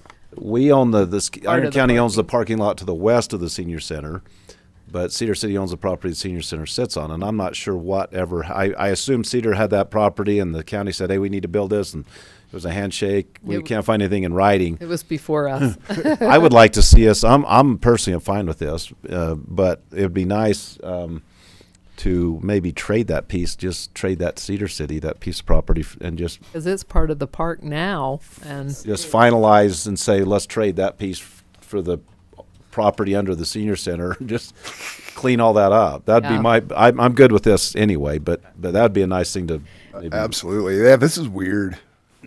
there's a one question I had as that parking, your access that goes here. So when it comes into the parking lot, it's right behind the senior center, and it will take out some of this parking. You know what I'm saying? Because that'll be a driveway then. But I mean, I don't think it's a real, probably 2 parking spots. Right, and part of the plan is to move the existing playground area down lower into the actual park, and then to convert that playground area into additional parking. So Yeah. the existing play structure that's under this future phase, right here, we're going to relocate here, and then we're going to put in some all abilities play structures here. So Commissioner Wood, did I understand your concern about this potentially reducing parking? Well, just coming into it right here. Gotcha. Yes. Yes. And probably not only a couple of parking spots. So you're going I to try to think. tie those 2 parking areas together then with that driveway. Yeah. Is So that really necessary, or can't they? Or that's do the they only keep- access they have. Well, they'd have access from the senior center. To Right. So as far as necessary, part of it will depend on how, as Sue mentioned, how this changes the traffic at the park. I mean, as I take kids to the park and we use this one kind of a blind alley entrance into the park. Oh, yeah. It can be difficult to see, and there's also it fills up rather quickly. Right. And so if that connection makes it simpler, great. If not, then I know there's a big need. When we've had parties there at the park, it's always so full you can't hardly even park in there. So the addition of the extra parking is going to be very valuable to the park, I think. What is your timeline? so we hope to begin phase 1 construction this spring. Okay. The reason I ask is, to Commissioner Cousins' point, if we have a minute to maybe have that conversation with Cedar City, we've mentioned it. We've had conversations with them before about the land under the senior center, but this might be a good negotiating opportunity, for Iron County to be able to make that swap and make sure everybody owns what they occupy. Yeah. As I was looking at this, I talked to Paul about that. I said, why don't we swap that out? It'll be a great swap. So we may as well look at that, before we go too much further. If they're willing, I mean, if willing. not, have you already got a legal description for that center line? So we've got, not yet. Okay. We've got a meeting scheduled with the irrigation company. We've met with them preliminary to this and discussed the plans. This is now we've created this plan and discovered that it's owned by Iron County. Okay. And so our next plan, we will be meeting with the irrigation company. Well, I would suggest, short of a swap, which I think would be certainly the best case scenario. What if we approve the easement and then work on this other, and then that'll be. Yeah, and then at that point, at any point, I can And go that ahead and works. just take care of that if they've approved it today in the meeting. Okay. That's what I was getting at. Okay. Right. Okay. Thank Yeah, you. I think it's a Yeah. good solution. Well, I'll move to approve an easement on APN number B-397. And this is an easement for the Cedar City Rotary Club that is preparing to improve the Cedar City West Canyon Park. And this is also involving the Southwest Irrigation Company for the proposed ditch realignment. So. Second. Moved and seconded. All in favor? Aye. Okay, motion carries. Number 5. We'll move on to number 6. Discussion and possible approval for IPR, social worker and independent contractor for the Iron County Public Defender. Candace. Hi, good morning. Hi, How are you good guys? morning. This was a position that was approved back in, I think, June or July is when the discussion and process actually started. And we opened up the position, but we were just now able to fill it, I believe, in November. The candidate that we were able to fill is Angelica Judd. You may recognize her, remember her from her time at the CJC. So she started job shadowing and participating in a couple orientation trainings with the IDC this month of November. So I'm here asking for signature and following up on that to approve her as our candidate for the social worker for the public. Now, defender's this office. is funded by the state. By the IDC. Yeah. Yeah. It is. Yeah. It's a grant So this funded. 2 month that Dan talked about, is that, do we have to pick that up, or is that still, It's that still still will come IDC. through there? Okay. Yes, it will. Yes. Okay. Yeah, that was my only question. So, Yep. very good. Any other questions? Angelica rocks. You can't do better with a candidate for, Yeah. to represent your clientele. That's fantastic. Yeah. Thank you. She's a nice girl. She is a great candidate. She has vast experience in all areas. That's why we were hopeful that and she applied and did our best to keep her. So we're excited for her. Yeah, I remember they were disappointed when she left the CJC. Hey, yeah, their loss is our gain. Yep. As long as she's still working for the county, we're good. yes. So Oh. we're excited. All of her connections, and she's done such a good job in the short amount of time to connect with families. She's already received a handful of, thanks and gratitude, appreciation from the parents in the system. Oh, that's so great. It didn't take long. Yeah. I'm really excited for this position because it's going to fill a lot of gaps that these parents need. Oh, yeah. The system is really hard to navigate, and so to have someone to help them through, and That's hopefully they can get through that's it a little bit quicker, fantastic. Yeah. so reunification can be more successful. Yeah. Great. Yeah, I've worked with Angelica through, many different roles with the Department of Child and Family Services and with the Children's Justice Center, and we've been neighbors. Oh, and nice. There really isn't someone that's more dedicated to the work and to the health of the families involved. Angelica's a great choice. Thank you. I would be excited to Have a move for motion? approval. For Go the for it. IPR social worker. It's an independent contractor for the Iron County Public Defender's Office. Second. John. Moved and seconded. All in favor? Aye. Check. Okay. Thank you very much. Thank you. Have a And good welcome day. aboard. Center Again. Senior Center's quite large. Okay. We will go to number 7, presentation of a proposed fee increase at BLM Recreation Site within Iron County. Dave Jacobson. Yeah, my name's Dave Jacobson. I'm the outdoor recreation planner for the BLM here in Cedar City, and we cover Iron and Beaver County. And I wanted to just share with you some information and talk about our modified business plan and some fees that we're getting ready to propose to raise. So in Iron County, we have the Rocky Peak Campground, which is out at Three Peaks, and the Pyramid Ridge Campground, which is by Schertz Canyon. And those are the two campgrounds that we're looking at raising fees and changing the fee structure a little bit this year. Right now, it's $5 to camp at both of those sites. We are proposing to raise those to $12, and also changed a little bit of the group site fee structure there as well at Rocky Peak. It would be $40 to reserve and camp at one of the group sites, and we would also eliminate. In the past, you've been able to reserve the whole campsite as one large reserved site, and that we're going to eliminate that.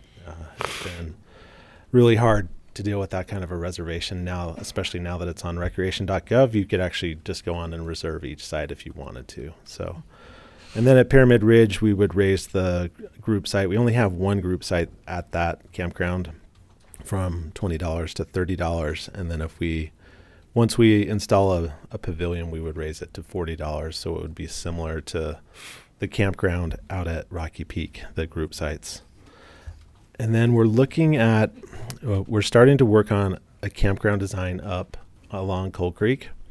And once that is developed, we would have the same fee structure there as well. That's probably 2 to 3 years out, realistically, with the amount of engineering and design that we're going to need. So it won't be starting this summer, huh? I don't think so. Where along Coal Creek?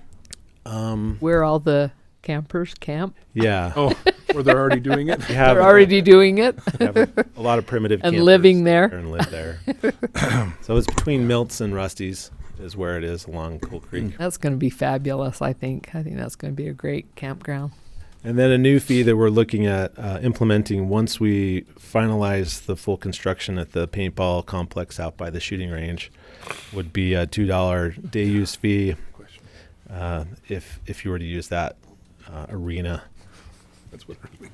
The other thing that this proposed plan would allow is if you bought a Parks Pass would let you into these day use sites for free. And then if you had, depending on what type of Parks Pass you have, gives you a discount at the campsites as well. So like a Parks Access Pass gives you a 50% discount along with a Veterans Pass. So that would be new as well. So these are our proposed fees, and we were just seeking any input or feedback that the commission has for the BLM.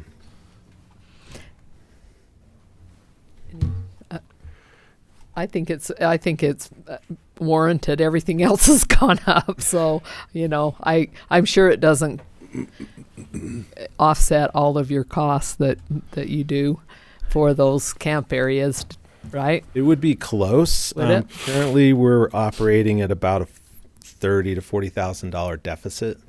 If we were to raise these fees and implement them, we're hoping that we would be operating in the black. Somewhere in the realm of $40,000 in the black, which good. Would pay for an installation of a new toilet or help us with maintenance or additional staff to deal with the increased use. That's great. Yeah, I don't have a problem with any of that. Do you? No, I appreciate our Yeah. relationship and everything that the BLM does to work with us at the county. It's I think we probably have a unique relationship with our local regional BLM office that I know that isn't enjoyed elsewhere. So I really Well, appreciate and our coordination. Our recreation and is everything you guys really, you guys have just gone in leaps and bounds, and we appreciate that. And I know that our locals do, and that we get a lot of out of town people too, don't we? We do. So the next steps that this will take, and we appreciate that relationship and the feedback that you've given us. The next step, this will actually go out for public comment. It'll be presented at the RAC meeting in Vernal in January, and they'll have an opportunity to approve or amend our business plan, and then it's actually approved by the state director, the BLM state director. So it still has a fair amount of steps to go through before it's approved and implemented. Yeah. So when are you foreseeing it being implemented? So at sites that currently have a fee, we hope to implement them sometime in April so that the new fees are out when people start camping again. Yeah, I know Maria has raised some of ours also for the same reasons, to offset some of those costs and that. So. All right. Well, I appreciate your time. Thank you. Thank you. Thanks, Dave. Okay, number 8, proposed 2023 OHV ATV Jamboree to be held at the fairground on September 27th through the 30th, 2023. Who have we got? Good morning. I'm Jane Hawks. It's Hawkes. I'm representing the Cedar City Trailblazers OHV Club. I'm one of the club officers, and we also have our club president, Patrick McHenry, here today. And we had hoped to have one of our business sponsors, DMP Performance. They had a family emergency. Lacey had a family emergency this morning, so wasn't able to make it. But DMP would be one of our business sponsors, and have also volunteered for a vehicle recovery during the event. And she's working with Susan on the details of how all that will work out. I've been with this club for about 15 years, riding with them, and our purpose is to have group trail riding, ensure safe and responsible riding, and enjoy our trails that are in the area. We really are excited that we're able to work with the county and do these, the trails that Mike Worthen has set up. I had a conversation with someone, it was actually their Idaho, and they said, "You mean you actually work with the county for off-road?" So it's fortunate in this area that we have this opportunity, and so we're grateful for that. Our club would be, we are not doing event planning, but we would provide the manpower for leading the rides in the event. I'll give you more paper. More paper. Add your collection. Okay. Yes, please. Thank you. So it says it's held at the fairgrounds. That's where the rides will begin, but they'll go all over the county. Yeah, they will go all over, and I'll talk a little bit about that. Thank you.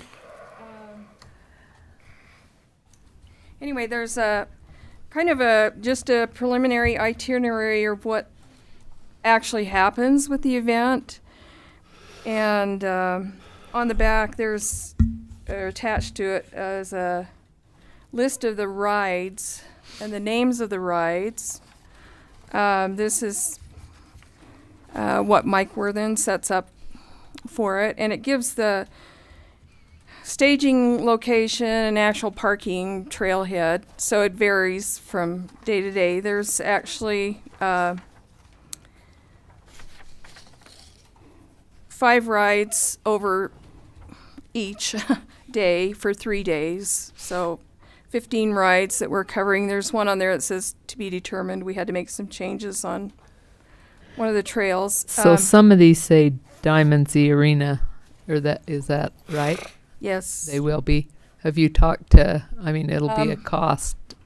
That to would be able be to- Mike. Mike, could you come up and? Sorry.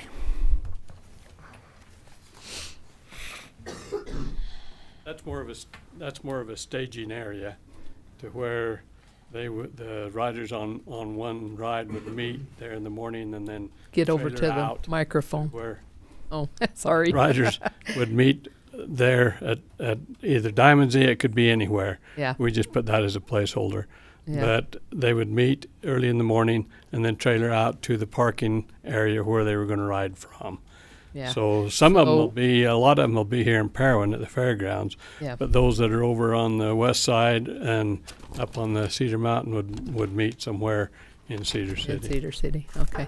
I know that there's a cost to that, but we need to make sure that it's just for the parking lot, not for the arenas, because that was the mishap that happened last year. Exactly, and So- there's other places we could do that on. That Yeah. was just a kind of say, we're going to meet in Cedar City. So. Yeah, okay. Okay, anyway, that is that overview. And in our club, we have about close to 100 paying members. We have a lot of transplants to the area. They love to join that and try to get to know the area. But they're a lot of them coming from areas where their off-roading has been pretty much shut down. So we have an enthusiastic group that can help with manpower on guiding the rides. We were able with last August with the Iron Off-Road Rally to get sign-ups for our guides easily. And so I'm sure this year, now they've had a year, a lot of them were new to it, had a year experience. That should work out well. We also, if there's county members or government or people in the community that would like to guide rides, we'd encourage that too, because any interaction that they have with our visitors and local riders, I think is really good. Really good. Does entail having to go out and pre-run the trail, have some guide training, and coordinate things. So, but that's another possibility. Anyway, I'll just go over what our day would be. Each day would be like. The first would be Wednesday evening. That would be our registration, and that would need to be at the fairgrounds, an indoor location. The ride participants I forgot. We would have online registration going on as soon as that can get set up. The riders select their ride ahead of time, so that we have only so many spots that we can fill. The BLM and Forest Service permits, I think it's 20, allow 20 or 25. Leading a group of 20 Is a lot. for the guide That's a is big really deal. a challenge. Last year you did 15 or less. That's hopefully what that averages out. That gives you, with the rides that we have set up, that limits your number of riders that can pay registration dues. And I'm not saying do this, but some of the other counties like Beaver, they would have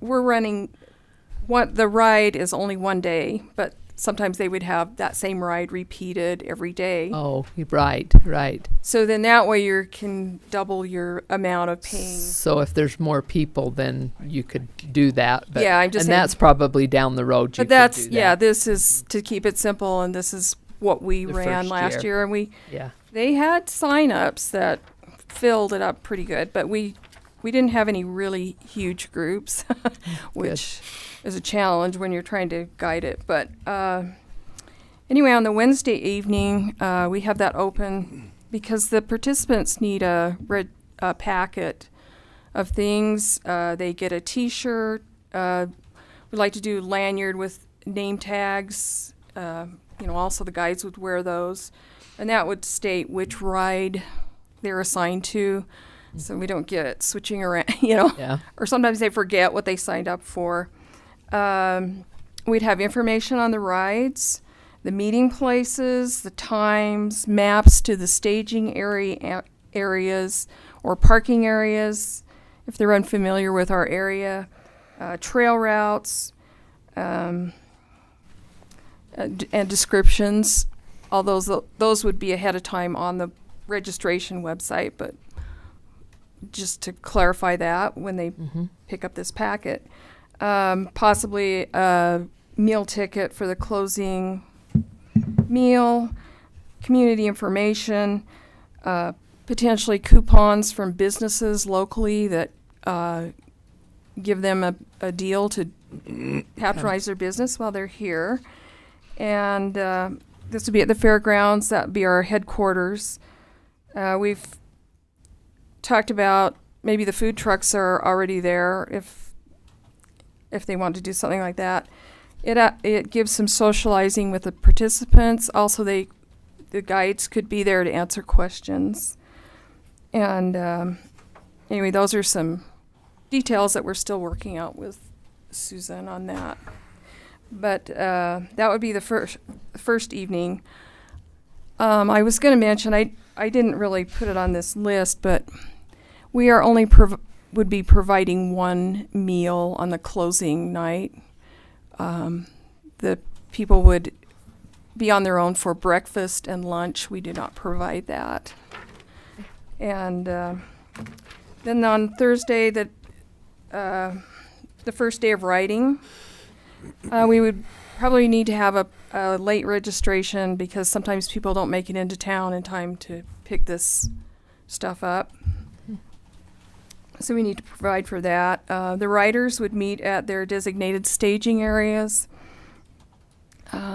whether they're meeting with their trailers to go out to another parking area or leaving it there, depending on the ride. And they do the rides, and the Thursday is a free evening.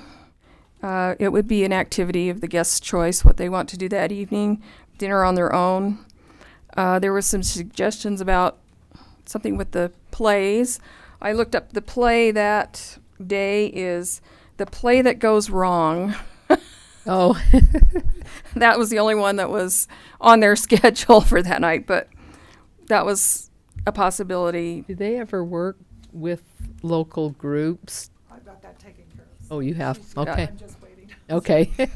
Okay. Anyway, so that would be the first day. The second fun. day, again, they would meet at their designated rides, and that evening they've suggested an activity would be put on by the sponsor, DMP Performance, possibly a s'mores event and night ride. Again, not a dinner, but just a socializing. The day 3, again, the rides meet in the morning and go out. And then on that closing evening would be a nice dinner for the participants. The socializing with the other riders is a big deal for the people that attend these events. So that would be some kind of a thing that Susan's working on. We would have prize drawings, raffle, closing ceremonies. It is nice if, we do have a place for people to stand up and speak. If somebody from the commission or local, could say a few words to the visitors, and that's always Like good. all the commissioners to be there, actually. Oh, So we'll okay, that's see. that works out well, I think. Okay. Our volunteers use ham radios on authorized channels. You don't have to be a ham license. Riders can tune into those channels if they have radios. Most people have the trails tracked on a GPS system, so They don't get lost. we hope we don't get lost. We've had experience doing, a lot of us worked with the other events around the area. Most of the riders are really excellent. They're into going to these events. We do get some people that are new to it or that don't like what you have to do for a group a group event. So we have to You be have to able follow the rules. that don't follow the rules or don't understand the rules, or every once in a while there's a ride, and we have to deal with the public and work through that. And anyway, so we should be able to provide the guides with backups, and I'll turn it over to Susan. Yeah, this has been fun, kind of working with the group, getting to know them and such. We are doing this the last weekend of September, so we have that Wednesday through Saturday already designated at the fairgrounds. We will have them doing dry docking. We do have up to 20 spots that we can do some electrical with some of that is required. But of course, as you all well know, we do have an RV park just down the road that's brand new, so we're kind of excited that, we can provide that way. I have reached out to our local hotel and that at that time to try and make sure. I am still working that out with them, so we're still working on that as well. I believe it was late October this year where they kind of made that switch for the ski personnel versus. Yeah. So we should be good. We should be as good. far as September, but I got to get in there and make sure that we've got these rooms as well. Then we. As she really put it together very well. Wednesday is just registration, and that we talked about doing other things, but really not knowing when people are coming in, it's best just to keep it at registration, low key a little bit that way, but letting them know in advance. And knowing that we have the opportunity to advertise this on all of these websites with other entities that do this type of thing is going to be good too. So we don't expect the numbers to really decrease necessarily, but it did stay around the 100 mark.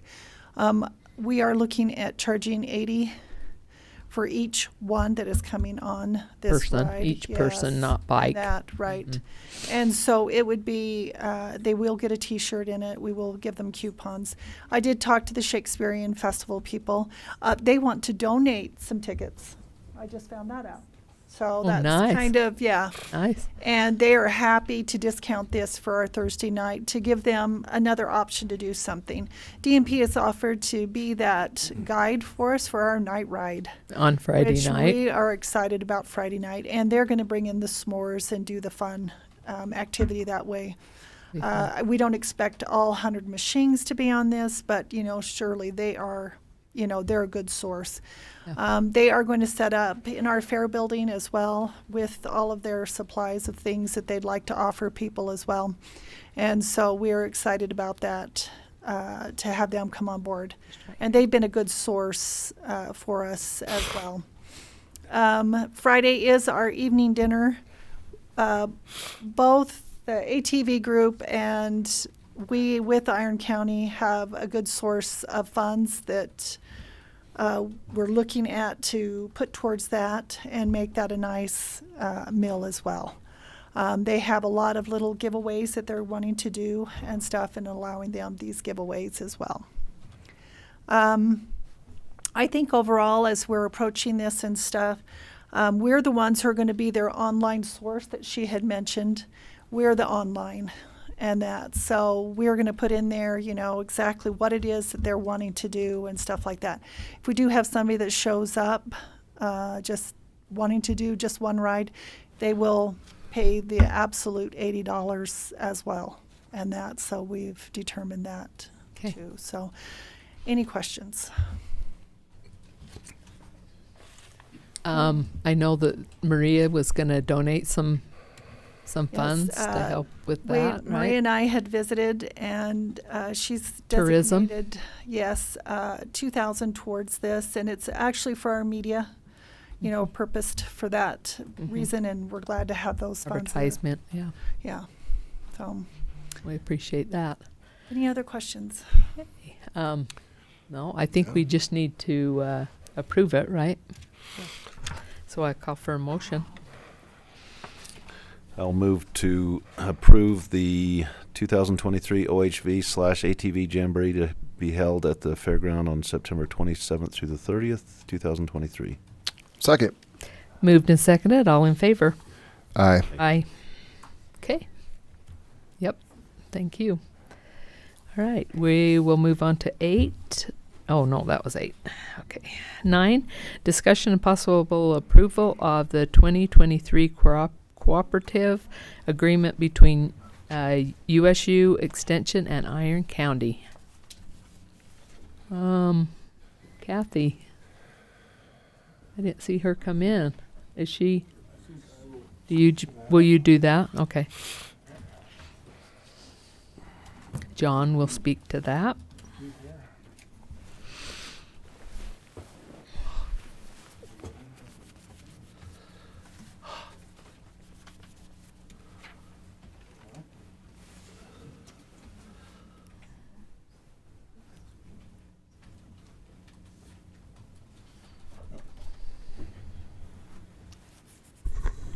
Yeah, normally Kathy would speak to this, but this is basically the agreement for another year of USU Extension providing extension services in Iron County. I don't know a lot of the details. The total budgeted amount is $209,907. That includes travel for 4-H, nutrition assistance, the natural resource and ag travel, department travel, horticulture, postage and shipping, vehicle operations, tools, furnishings, and supplies. The largest item is contracted services, which I believe includes all the folks that come in and help.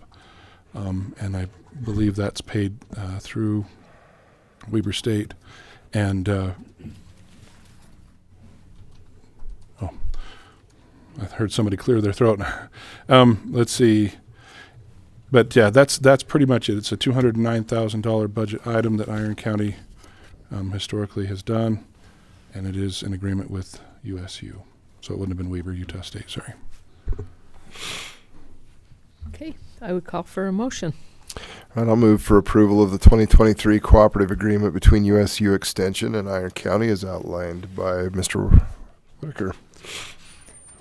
Do we need to list the amount, or is that The agreement includes it. It wouldn't hurt. What was the amount again, John? $209,907. 209,907. To include that amount of 209,907 in the motion. Second. Moved and seconded. All in favor? Aye. Aye. Motion carries. Okay, we'll go to 10. Discussion and possible approval of the 2022 Moderate Income Housing Report in compliance with the UCA 17-27A-408 for initial mission of, to the Utah Housing and Community Development Division, Reed Erickson.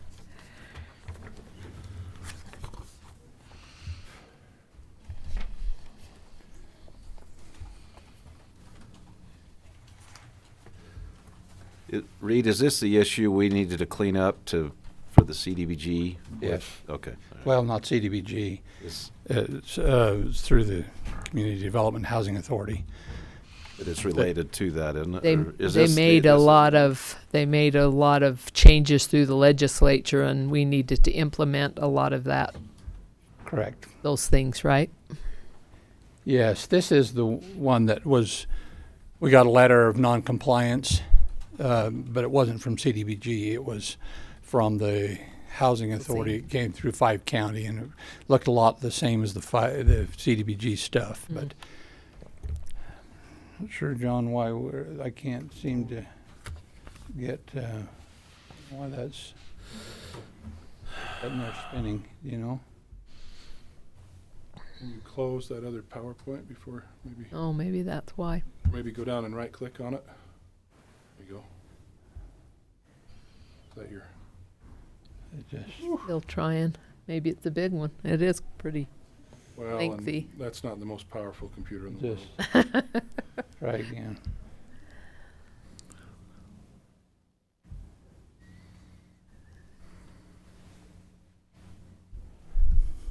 While this comes up, and if it comes up, we'll look at it, but if it doesn't, we'll just carry on. Yep. This is one of those things, I'm going to try to say this as nicely as I can. The unnecessary, unfunded state decisions, that things that we need to do in order to qualify to get transportation funds and funds coming out of the Governor's Office of Planning and Budget that now require municipalities and counties over an unincorporated area of 5,000 to submit a new housing plan. We have a moderate income housing plan, but this step is to modify that. And under the statute, there are requirements that require the modification of the housing plan to accommodate 3 of, I think, 21 or 22 what they call strategies in the statute that we have to use word for word in our housing plan, and that's what we've accommodated. And what you have a copy of in front of you, it doesn't look like it's going to come up here. So the idea is that we have to incorporate 3 of the strategies that are identified in statute, that we will write specific benchmarks and deadlines for, that in the 23 reporting cycle we will evaluate how we've done on those things.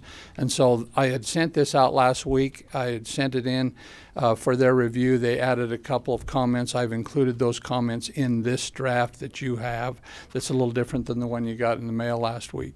So this is a reflection of what I am proposing for your consideration to include as our modification to the housing, moderate income housing plan that we have. It's online. We will update what's online for this by including those 3 strategies. I've referenced those 3 strategies specifically, and then I've also said that it also helps implement other strategies that are on the list, rather than writing specific goals or tasks for each of the other strategies that are identified.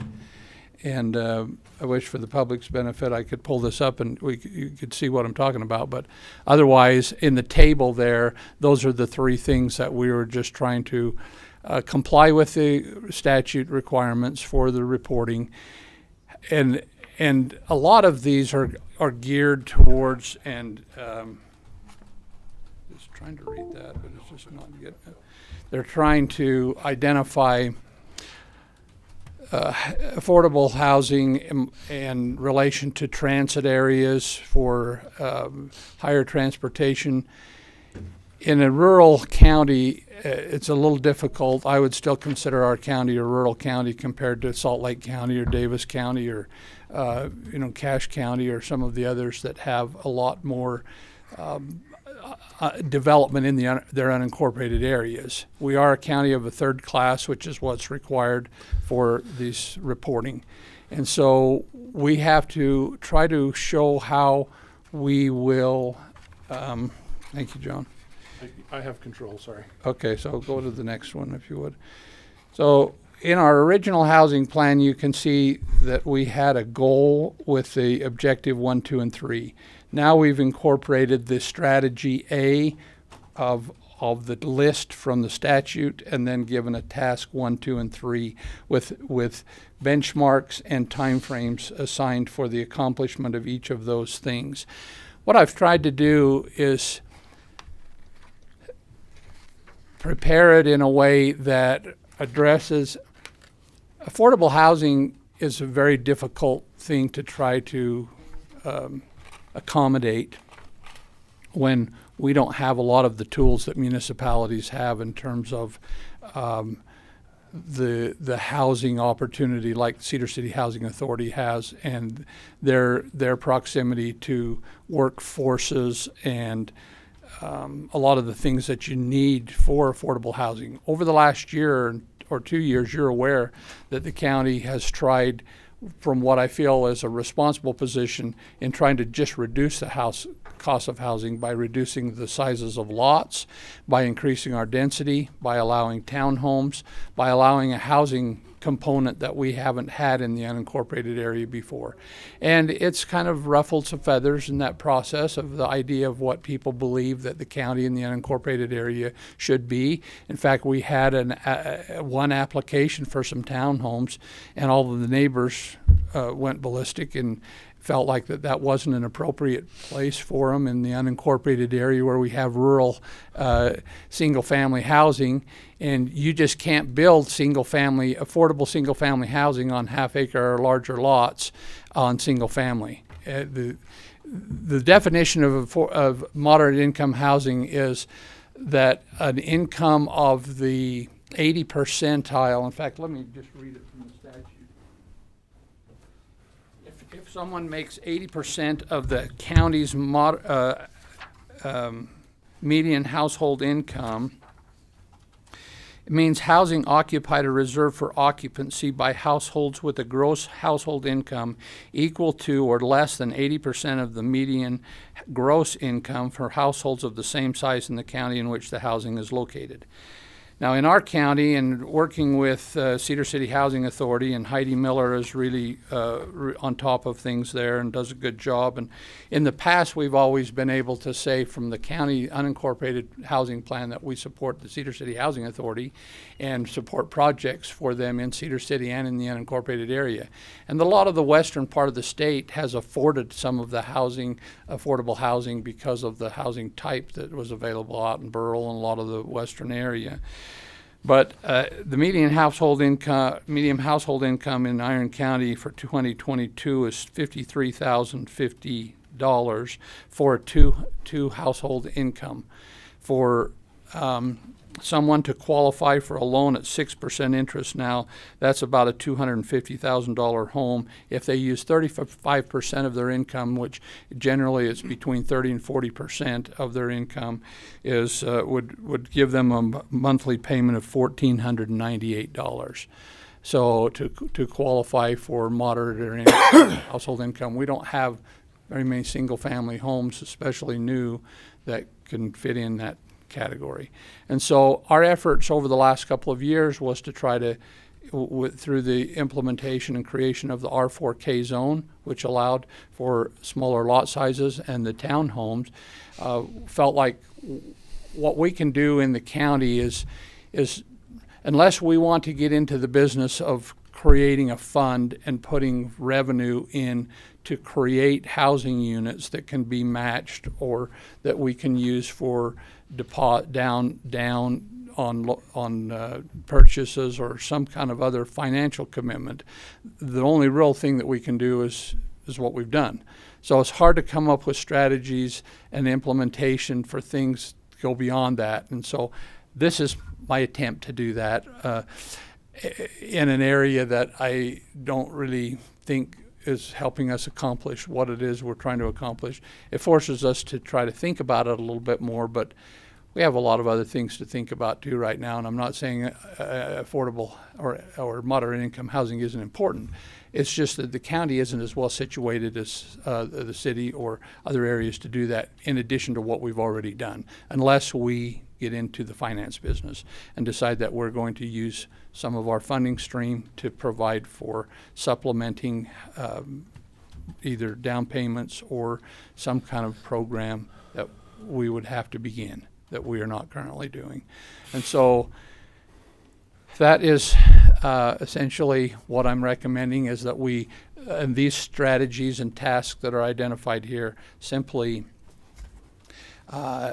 review some of the provisions that we've put in place, evaluate those over a 2-year period, see how many applications we've had for the R4K zone, for the performance subdivision, and incorporate some incentives for higher density in the performance subdivision that we don't currently have, to modify our checklists for all of the development applications so that we can talk with the developer about providing affordable housing opportunities, which will just raise awareness and see if there's an opportunity to do some of that. So those are the suggestions that we've made in these strategies, is trying to implement these and trying to qualify for and be in compliance with the statute and qualify for some of the funding opportunities that are only available if we have a current and approved housing plan. So my recommendation is that we approve this modification to the the moderate income housing plan, submit this report, which has been reviewed and I think is in compliance as far as I know as of Friday. And so she was going to take another look after the modifications that I've made to try to articulate the benchmarks a little more clearly with outcomes. And I think that I've done that. So, Was this I'm trying to remember, was this Alyssa Gamble? Okay, yeah, that is the issue, okay. Because I had it on I saw that email KDBG come in. anymore. She now works Yeah, for she Community moved to the Housing. state. Yep. Right, yes, right, okay. That's good. Motion? Any Yeah. questions about Yeah. that? The only thing I was thinking when you was talking about monies to going toward that is we've just been so focused on the jail. That's our low income housing for the county right now. That wasn't one of the strategies identified in statute that we have to comply with. So. Just to make our community safer. That's anyway. Yeah, let's have a motion on that if we could. I'll move to approve the 2022 Moderate Income Housing Report in compliance with UCA 17-27A-408. And this is for submittal to the Utah Housing and Community Development Division, And as, to amend as outlined by Reed. And to amend the affordable housing plan. Can you go back to my thing on And the to last amend the Affordable Housing Plan. Yeah, Is that, we'll post that online as an update, but Okay. I had a thing there that included a motion. is it in our packet? No, go back up a couple. Isn't that it? Nope, Is this like CDBG where we have to have the exact language? right there. Just that it would approve the moderate income housing plan Moderate amendment income. and the report submittal. Okay. So this Add that is into the amended Moderate Income Housing Plan, which would approve the modifications On the and the report. Iron County Moderate Income Housing Plan Amendment and report submittal. Does that cover it? Okay. Perfect, thank you. Okay. Second. Moved and seconded. All in favor? Aye. Okay. Aye. Very good. Now, can I also just indulge quickly to see if we can, while Danny's here and I'm still here, Sure. I can go to the non-delegated item. Can we plug that in right quick while I'm here and I've which got it one? on my next Which one was that? non-delegated? Oh, Bottom. for the bottom? Yeah. Yes. Let A me just plug person, that in real a quick. person for, An that advisory we need board. to Yeah. approve. Can we do You that bet. Let's do currently that. while I'm You here? bet. What this is we have an application for an industrial protection area. Under the statute, it's very similar to an agricultural protection area where an applicant comes in with a geographic area of property and they want to, under the statute, there's 3 things under the statute that you can get a protection area for. Agricultural protection area, industrial protection area, and what they call critical infrastructure protection area, which we don't have one. And we don't have an industrial protection area currently. This was just put in the statute a few years ago. So under the statute, it requires I have.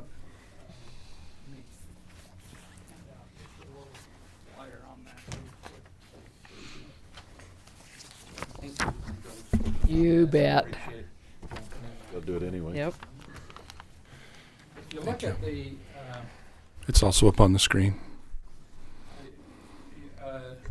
I don't know if I've got this Is that correct? second one. I might have. If you'll pull the next slide.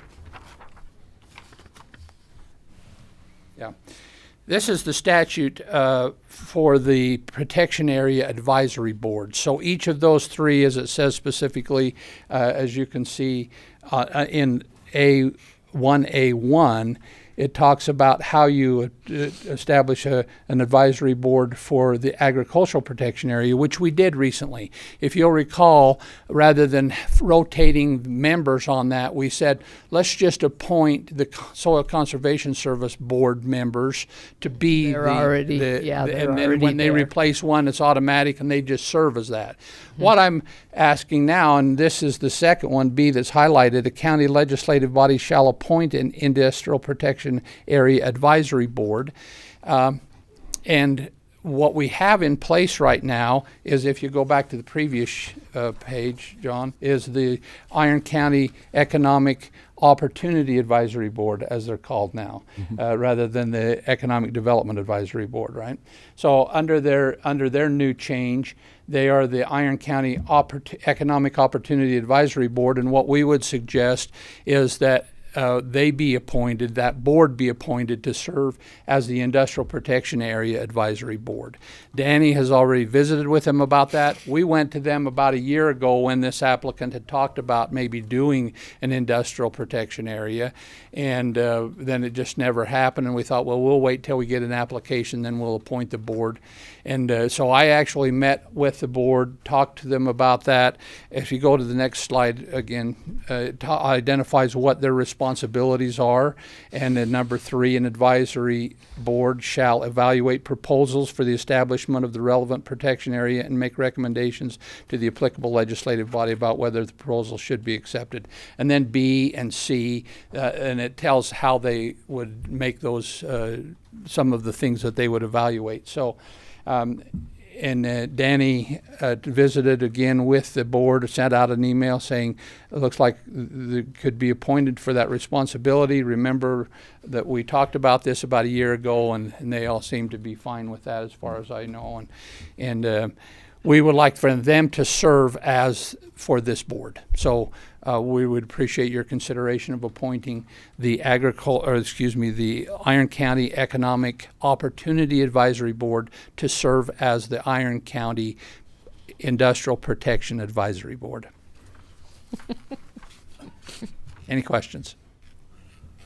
So moved is a good motion on this one. This Mike. is a good motion, Mike. If you go back Good to luck. the next one, sorry. Yeah. That one? Yeah. So, go forward. Thank you. Right there. To appoint the Iron County Economic Advisory Board to serve as the Iron County Industrial Protection Area Advisory Board. You can just read it right off. Read it right off of there. I can do that. You can do that. Yeah. Now that he's written it. So moved. No, I would move for the Iron County Economic Development Advisory Board to also serve as the Iron County Industrial Protection Area Advisory Board. Second. Moved and seconded. All in favor? Aye. Aye. Well, we're still on. Thank you very much. Thank you. Appreciate that. Well, we're still on boards. Why don't we just take care of? So yeah, we we thought we needed a took board. care of appointing Kent Peterson to the 5-County Board of Health. I thought we took care of that, but we don't have a record of it. So I would make a motion to appoint Kent Peterson to the 5-County Board of Health to represent Iron County. I'll second. Moved and seconded. All in favor? Aye. Aye. Thank you. So on this other appointment, what'll happen now is that we have a board in place. We will get the information on the application to the Planning Commission and to this new board for their recommendation, and then that will come back before you for a final decision on creating this industrial protection area. Thank you. Okay. Thanks. Thank you. Okay, we'll go to 11, discussion and possible approval of an interlocal indemnification encroachment agreement between Town of Paraguna and Iron County. And Richard, you're standing right there. I am. It's the same thing we've done with Canaraville, Enoch, the Water Conservancy District. I have one caveat. We shouldn't do this for Parowan until we get Dan back. Ooh. But that would be nice. This is our boilerplate agreement that they'll still need to apply for encroachment, but they won't need to bond for it. Okay. Can I ask for a motion? I will move to approve the interlocal indemnification encroachment agreement between Town of Paragon and Iron County as presented. Second. Moved and seconded. All in favor? Aye. Thank you. Okay. Thanks, Richard. Oh, and Merry Christmas. We won't see you till the New Year's. Same. Thank you. Resolution number 12. Resolution 2022-17, a resolution to restore the discretion of elected officials to administer elections primarily by mail or in person as local need demands. By Paul. Okay, so I'll speak to this a little bit. This is a resolution. I wanted to do one. This is kind of a joint effort. As Councilman Melling mentioned, he drafted this resolution, and after what we've gone through this year and some difficulty last election cycle, this is a resolution that the Iron County party put together, and I asked them if I could modify it a bit and propose it in our body. I'll just read it. Whereas in the year 2020, the Utah State Legislature passed HB 36 entitled Election Amendments, which eliminated an election officer's discretion to administer an election in any manner other than primarily by mail. And whereas in the years 2021 and 22, general elections in Iron County experienced ballot mailing delays due to our reliance on third-party vendors, which potentially disenfranchise voters. Now, therefore, be it resolved to ensure chain of custody, local control of the election process, protecting the rights of the voter, and providing for complete transparency, the Iron County Commission supports a change to Utah Code Section 20A-3A-2000 or -202 in parentheses 1 and parentheses A, restoring the discretion of election officers to administer elections primarily by mail or in person as local needs demand. And this would be my proposal. Just a couple of thoughts. I think, Fox 13 News called me last night. We were just sitting down to dinner and asked me to comment on this resolution, which I did. And the news only takes certain things you say, like about 3 seconds worth. And I wanted to be very clear that even though I was quoted in that as saying that the election was a nightmare, I did praise our clerk, and I praised the volunteers that went above and beyond to make this election successful with a 60% turnout, which I think was amazing. I still do believe personally that some voters were possibly disenfranchised because they expected to receive a ballot and did not. I do know we gave them every opportunity to go in and vote as they wished. But I do believe losing the chain of custody, which we give up when we do mail-in ballots, is a serious issue. As we noticed, I think there was 5 or 6 third-party vendors that handled our ballots, and I did a very unscientific poll on social media. I think there was over 200 respondents to that poll. People could not vote twice, and it seemed like when it started by about 50 respondents to about 200, it didn't change a lot, but it seemed like there was about 66% said they never received a ballot, and about 34% said they did. About 2%, well, I think it was 30, maybe 33, and then about 2% said they received a ballot after the election. But my wife and I and daughter never did get a ballot, and it seems like about 90% of the people I talked to in Iron County say they didn't get a ballot. I had one in my neighborhood. The husband got a ballot. His wife did not. I will be lobbying the legislature this year to, and granted, this resolutions are just that. They're just a resolution of opinion. They don't have any teeth, but I will be lobbying the legislature to change HB 36 to change the language, and not saying we even will. It's just it gives counties the option. It's not that I believe we should force the whole state to do a certain thing, but I think that counties should have the option to administer elections as they see fit to suit their needs. And I would like to see us. I've always been opposed, and I've been vocal about this, about mail-in ballots. I would like to see us go to an opt-in program where anybody could call the clerk and opt in for a mail-in ballot and request that ballot, and it be granted for any reason. I would like to see us go to early voting, so for those that can't show up on the day of the election with a valid ID, they could always vote early if they have a conflict in their schedule, and then primarily go back to the same day voting with a valid ID, and that's kind of what I'm proposing. So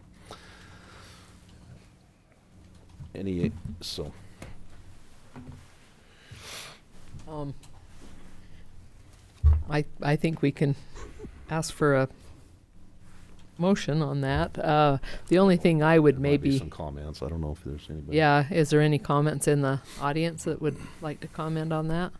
I know that down at UAC we talked to a couple of the other commissioners. One commissioner that was actually a clerk before she was commissioner, and she was pretty adamant about the mail out ballots, because she felt like that it gave, especially like mothers that didn't have a babysitter to get there. She felt like that women, it upped the women's vote. I don't know it, but I'm not totally against opting in to have a mail out ballot. I've enjoyed the mail out ballots, but then I would take them to a box. I didn't put them through the mail, which we had some issues with our taxes this year out of Parowan's post office, that they've mailed their taxes in for years and years the same way, and they didn't get here, so those poor people had to end up paying late fees, and it was so unfortunate that would happen, but I would support this resolution. So one thing I didn't mention was to give us the option, so that if we wanted to do that, we could. One thing I didn't mention was I think in this day and age where people are very suspicious of elections and a lot of lost faith in elections, this couldn't have happened at a worse time. And I think that the clerk's office does a wonderful job doing the best they can to prevent mailing ballots to people that have moved. But it's obviously happening a lot. We had Stephanie Hill come in last week with they have an apartment downstairs in their home, and they got a ballot mailed to them that tenant hasn't lived there for 19 years. I know there's property managers that get ballots often every year for people that have moved. That's another concern I forgot to mention. So. Okay, I call for a motion. I've got a couple of questions, maybe a couple of concerns. So leading up to this, I spoke with Chad at the county attorney's office, and he was never asked or asked to review this or anything else. And then Tyler Melling stood up here and said that he drafted it, and even though you changed it a little bit, I've got some real concerns that Tyler Melling's drafting resolutions for the county that never make it through the Iron County attorney's office. I mean, that really concerns me, that we're putting ourselves out there he drafted it for the Republican Party. Well, and even the Republican Party doesn't dictate our responsibility as commission or the liability or anything else that comes along with that. That's the duty of the Iron County Attorney's Office, we have a whole office full of attorneys to help with policy and resolutions and those type of things. I'm concerned that we left them out of that loop. That's my main concern. 'Cause, when I spoke with Chad about it, Chad's like, I've read a little bit of it, but honestly, I've been preparing for a hearing on a murder case this morning, and didn't have time to vet this. And in fact, Chad was going to come and speak to that this morning, but he's in a hearing on a murder case. And I'll ask Sam. I thought I mentioned this to Chad some time ago as we've gone through, because I talked to Chad, our county attorney, about doing an investigation on this whole thing, and then also asked him to follow up with a letter to Pitney Bowes to get some more clarity on what they've found. And I believe I mentioned this to him. But is it my right as a commissioner to bring a resolution to propose to the commission without the county attorney's blessing? Absolutely, you can do that. It certainly would be. So that's what I'm doing, is I'm bringing this as Paul Cousins, as a county commissioner, taking a resolution that the Iron County Republican Party will consider on the 15th at their Iron County meeting to elect a new auditor. And I asked them, I read it, I liked it, I changed a couple things, me personally, and I didn't ask Tyler Milling to draft this for the county. He drafted it for the Iron County Republican Party leadership. I saw it, I asked them if I could copy it, and that's where I'm at. So. All right, my other concern is we keep saying the nightmare of the election and on and on and on. But John, it's not your fault. But it seems like we're riding a wave on the back of John and his office, trying to exonerate them as well as demonize them in the same sentence. I think this is an issue that's important. I think this is an issue that's purely legislative, and it's something that we've got to fight at the legislative level with the state legislature. Absolutely. I'm concerned and I brought this up, a concern in the last Republican Party Central Committee meeting, that sometimes I think we as Iron County poke a stick in the eye of the legislature, or try and I don't know what the word to use. I'm not going to. We were there. We heard your. I we think understand I worry that this is I worry that in the end, this is going to minimize our chances with the legislature to have any positive discussion and forward movement on this issue. Well, I'll just tell you, Commissioner, I didn't do this going in blind. I reviewed this with Representative Shipp and Albrecht. Right. They both support it. Well, so I don't know. I don't know I've when had you several- have. I've had several reach out and say, "Don't poke a stick at us." Well, I don't think that's poking a stick at them. When you go to your elected representatives in the legislature and ask them if they'll support this, and when they say they will, right, that's not poking a stick. That's you lobbying for something. This is a heavy lift, right? And it may pass, it may not. But when your legislators, both of them, say they'll support it, that's not, to me, that's not poking a stick in their eye. That's asking them if they'll support this, and when they say they will, then I'm running with it. Right. Well, and that's good. Mm-hmm. But I think that that's a legislative issue. I agree with I don't know that a resolution. Well, and there's no teeth to a resolution anyway. It's just saying that we agree that it would be nice to change it back, and so that we, as a county, would have those, And so is it political grandstanding on some level, when this is something that should just be, we should work with our legislators. We should work with UAC. We should work with other commissioners. Is this something that needs to be a combined effort with other county commissions to a combined resolution? That's just my question. Well, when we pass these, usually we pass, one county will pass them, and then we've adopted several from Washington County, different ones with the inland port, with, a lot of different things that we do. So I think this was just a first step that we would like to have that control back into our county. That's my feeling on it. But. Right. Well, I don't necessarily agree that this is the vehicle to do it, but not that I disagree with the premise. I feel like I would be remiss, and I don't want to lob a grenade into the middle of this, but I have several things that I need to say. First of all, one of the things that Tyler intimated was that voting in person somehow equals voter roll cleanup, and that's bull. We do voter roll cleanup all the time. Yes, sometimes people get ballot. I can't believe how much people move, but that's what usually happens. There is a voter responsibility to tell the clerk's office that you've moved, and people don't. They don't. On the issue of chain of custody, I agree, but not in the same way that Paul does. Look, one of the things that we weren't aware of was that all these different hands were touching these ballots, and we're going to start the RFP process this week to have that done wholly in-house. Now, one of the things that one individual called and wanted to yell at us about was, why aren't you using a Utah printer? And we said, we are. Unfortunately, we can't anymore because of this problem. And they're the only ones, right? Yeah. So what's going to happen is we're going to use a great big print house from Arizona or Oregon or Ohio, Iowa. Okay. So I oppose this. I think this resolution conflates ballot issues and vote by mail. Yes, there were ballot issues, but that's not the same as a problem with vote by mail. Look, 9,000 ballots were returned, and if you extrapolate backwards, that means probably 20,000 ballots were delivered. That doesn't make it okay, but to keep intimating that very few ballots were delivered 9,000 ballots were delivered. If 9,000 ballots were returned, we had this discussion, remember? Yeah, but and we okay.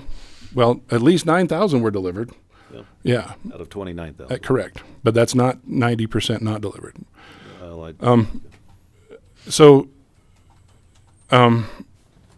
and this is not the way to influence the legislature. I was actually, and I asked his permission, so I'm going to mention his name, but this Senate Majority Leader Vickers reached out to me a week ago, and he expressed concern about this, and he said that the thing we should do is try and seek consensus.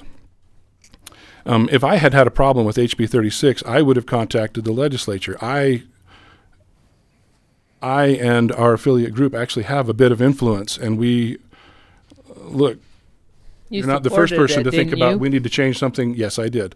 That needs to change something with elections. We feel like the 45 days of the legislature, we're playing defense the whole time, and unfortunately, we've had to get very good at it. This resolution is trying to fix non-problems. Voters have always been able to vote in person, and an individual may opt out. HB 36, vote by mail, was not snuck in. It was done under consensus with the clerks. I visited about this with UAC and the Lieutenant Governor's office, and we don't do these things willy-nilly. And finally, this is going to sound more hurtful than I mean it, but I've written dozens of these resolutions, and they're not worth usually the paper they're written on, but I do it. And why do I do it? Because I respect your office. I respect your role. This resolution expressly disrespects that discretion for my constitutional role. At the end of the day, it's just us stomping our feet. And that sounds a lot harsher than I mean it, but I felt like I had to say those things. That's all I'm going to say. That's fair. I mean, I'll go back, John, to HB 36. It was dubbed a cleanup bill. Yeah.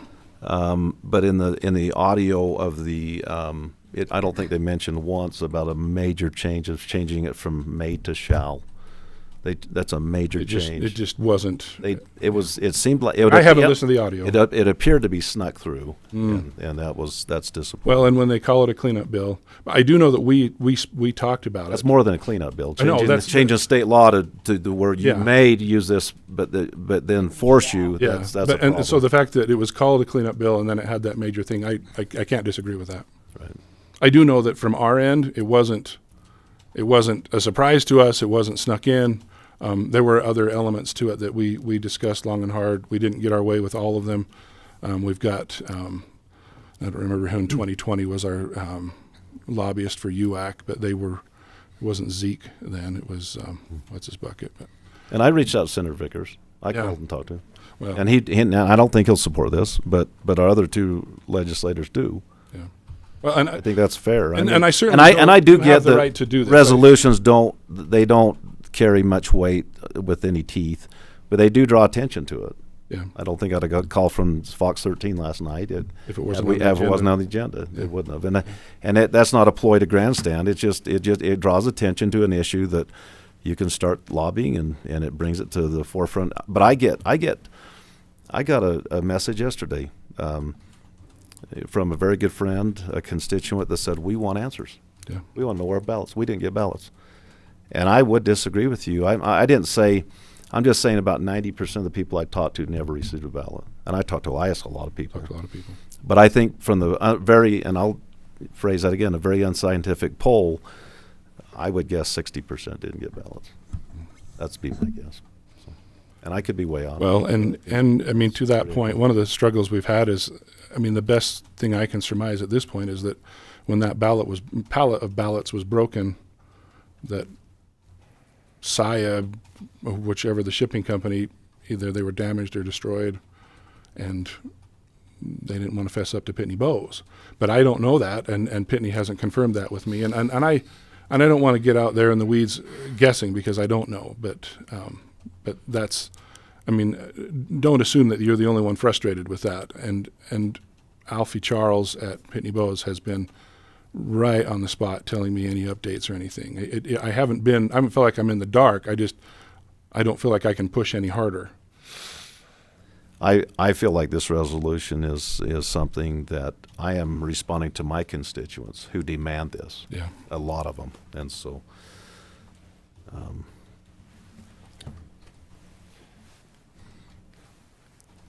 Well, we have a comment from the. Oh, okay.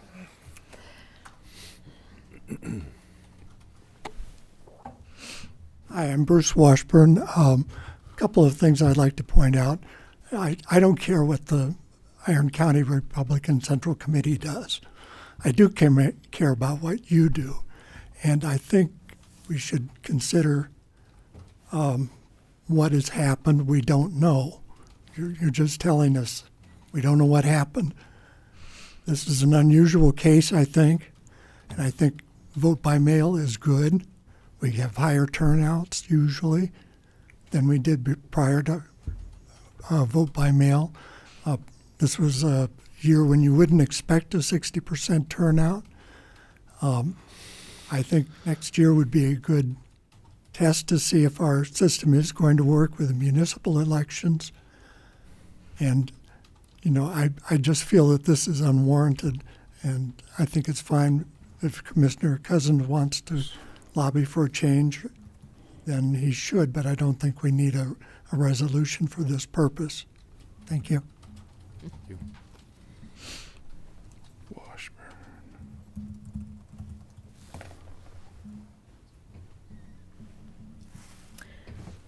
Okay, so for this resolution, we need a motion.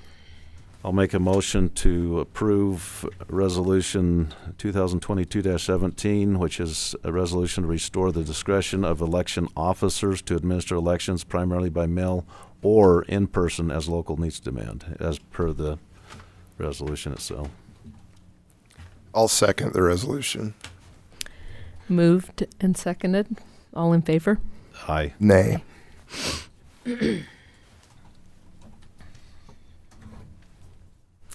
we'll go to 13. Discussion. So you voted, how did you vote? I said aye. Okay, so. I voted nay, so. Nay. 13. Discussion of possible approval of 2023 commission meeting schedule. And wouldn't that be lovely if I could find it? There was a question about you guys and your kids' being out. Oh, where yeah. both of you are going to be gone. It was in that this spring Is that break. in spring break, or do you have? If we're going to change that, we probably ought to change that now.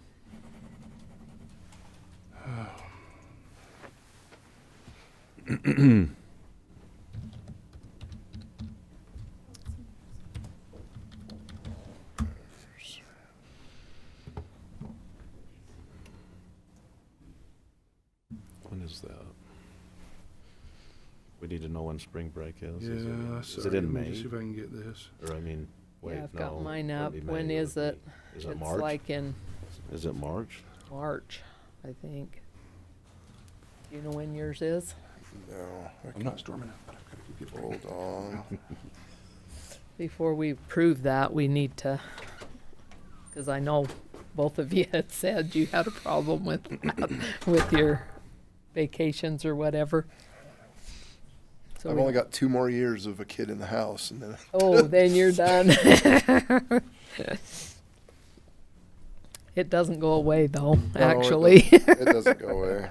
They still want to go on vacations and things, but it may not be for the exact Well, and spring I break. have my one that's left is a softball player, and a lot of times, spring break, we're going to softball tournaments. Oh, true. See, I'm upended because I've got them both in Iron County School District and at SUU, so Yeah. I just roll with the flow. Whatever, huh? Yeah. Did you figure that out? Well, Okay, so Have you hold guys on. got I'm any? getting like all Okay. sorts of texts from Okay. YouTube land. All right. April 10th through 14th. So the 10th sounds is the right. day. Yeah. Okay. So do you leave the weekend before probably? So do we need to change the 10th? That's Easter weekend, right? Basically. Yeah, it usually is. So could we move that? We eliminate that meeting, or do we just move it? Is it, we can do either? We can also, I mean, 2 commissioners will make a quorum, and, I mean, it's not without precedent to have somebody Yeah, on but I vacation. think both. I missed it this time because we went out of town. So- and Mike, did And you? I No, I didn't miss it, but but I think but you this have was a conflict this time, didn't you? I could. Yeah. We most likely will. Yeah, and most likely we'll have I mean, we usually have a conflict. I didn't this go around because of the conflict that we were having that I had last week. They canceled each other out, but it would be good to not have commission meeting on the 10th. So there's a commission meeting on March 13th and the 27th, which leaves just Is the it- normal 2-week period between the 27th and the 10th. So if you would like, you could meet on the 3rd. I wouldn't suggest getting away from your, Monday normal time, but that's We you could go could for do the 3rd. You could Would go that for the be- 3rd, which is a week before, and that's essentially 2 weeks in a row. You'd a have row, a meeting on March 27th, which is 1 week before. There isn't another one that has 5 No, let's see. in May. You have the 5, and Monday. Yeah, so you'd have an extra week after the second meeting in May, but that's far enough away that I don't know that you. I'd be good with the 3rd. I'm good with You the want to 3rd. do the, Do the 3rd? 3rd? Okay. So it's change April 10th to April 3rd. Is that correct? Yes.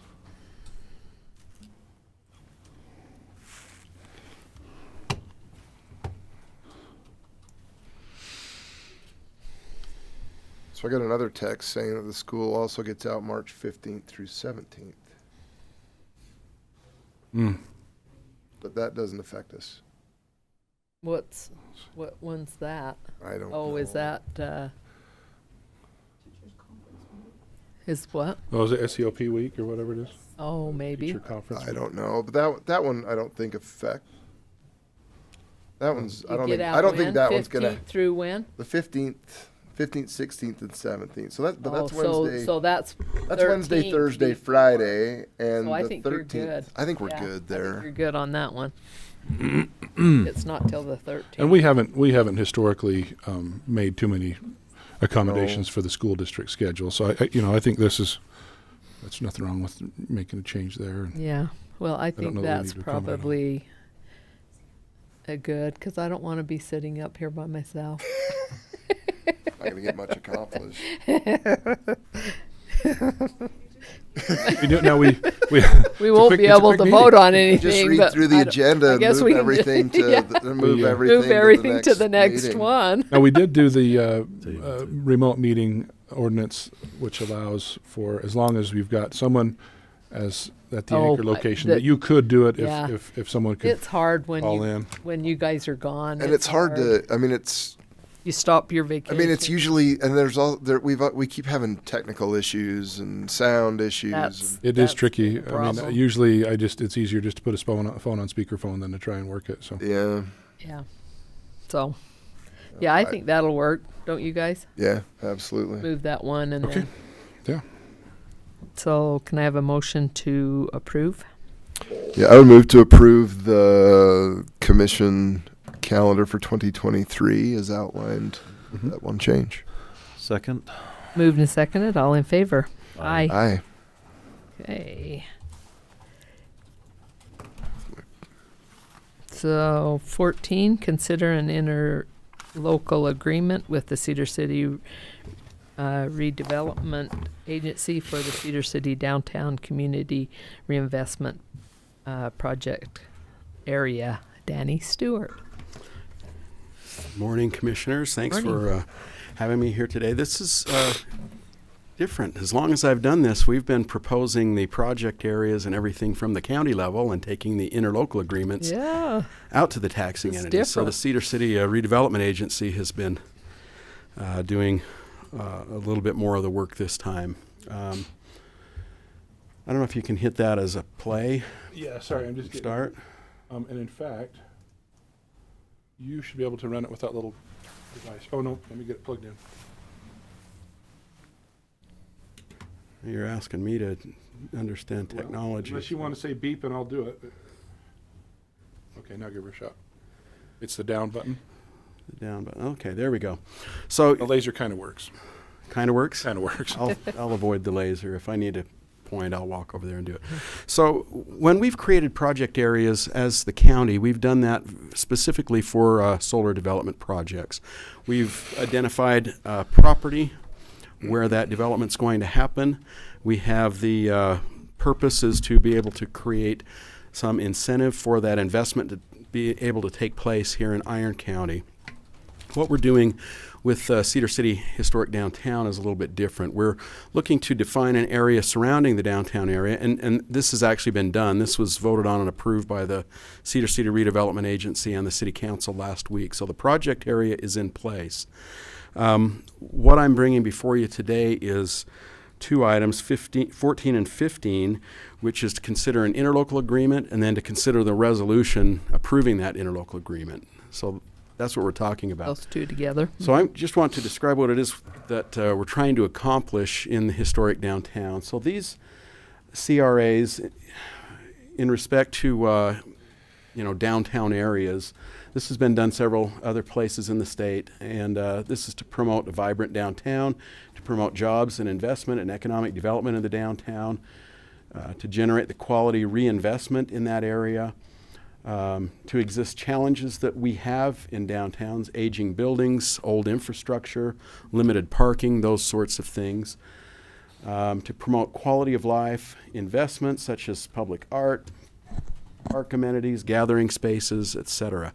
Basically, the Cedar City has a downtown committee. They have a downtown zone that's been in place for a long, long time, and we want to be able to create incentives for major investment in the downtown that will do a couple of things. Number one, if we have old buildings, we know that that's a huge project for somebody to come in, renovate an old building. It costs a lot more to do that than it does to tear it down and build something new. We'd like to put incentives in place that make it pencil out a little better to restore historic buildings, or if a choice is made to build a new building, to architecturally help it fit the feel and the look of that area of town. This doesn't restrict those sorts of things happening, but if someone wants to cooperate with the vision of the city, then we would like to incentivize them to do that, that we keep that character and that look and feel going on in that part of the community. Where do I point this while I... Oh, sorry, it's me. I clicked. Okay. I'm like, why is my screen moving? And that's because you were trying to click and I was doing something else. Gotcha. Go ahead. I didn't want to lose the laser. Can you see that blue area? What we're looking at on the map, this is 200 North. On the north end, this is 200 south on the south end, and it kind of jogs based on zoning and based on wanting to include Center Street all the way over to the university, and taking backs of lots according to zoning to create this area. That area was approved by the redevelopment agency as recommended by the downtown committee. So that's the area that we're talking about. Instead of creating, instead of the agency collecting new tax increment on any improvement that occurs there, we're doing this, and you remember Adam Long, he's the one who's helped us put this together from Smith Hartfixon. It's more of, he called it an a la carte project. So as you look through the, I'm going to jump ahead to show what this does. So the agreement that we're proposing today, the interlocal agreement, is that it would allow for up to 85% of new tax increment on approved redevelopment projects within that area. Danny, can I interrupt you? Sorry. Sure. So just help me understand this. So what, if we approve this, you know, the current value of the property is set, right? And then increment is anything that it goes up from there. Right. And we take that increase and put 85% of it towards this. Is that what you're saying? That's exactly what it is. And we're not going to look at any sort, this needs to be a fairly substantial investment, and we're going to look at any sorts of improvements case by case. So is this similar to the old Lynn's RDA that we did when I was on the city council, or even before me? I think it predated me on the city council. I think it did. I think it was 1990. Yeah, it was similar to that, right? Similar to that, but that one actually included increment throughout the whole area, and it also imposed a fee on the property owners in that area, and we don't look to do that. We're just looking to evaluate potential projects. For example, it's been proposed that a new hotel property be built sort of kitty corner from the city office in that area where John's little business is there. We'll soon be gone. Right. A hotel or something like that size and that magnitude could potentially qualify for an incentive if it is meeting with the vision of the downtown.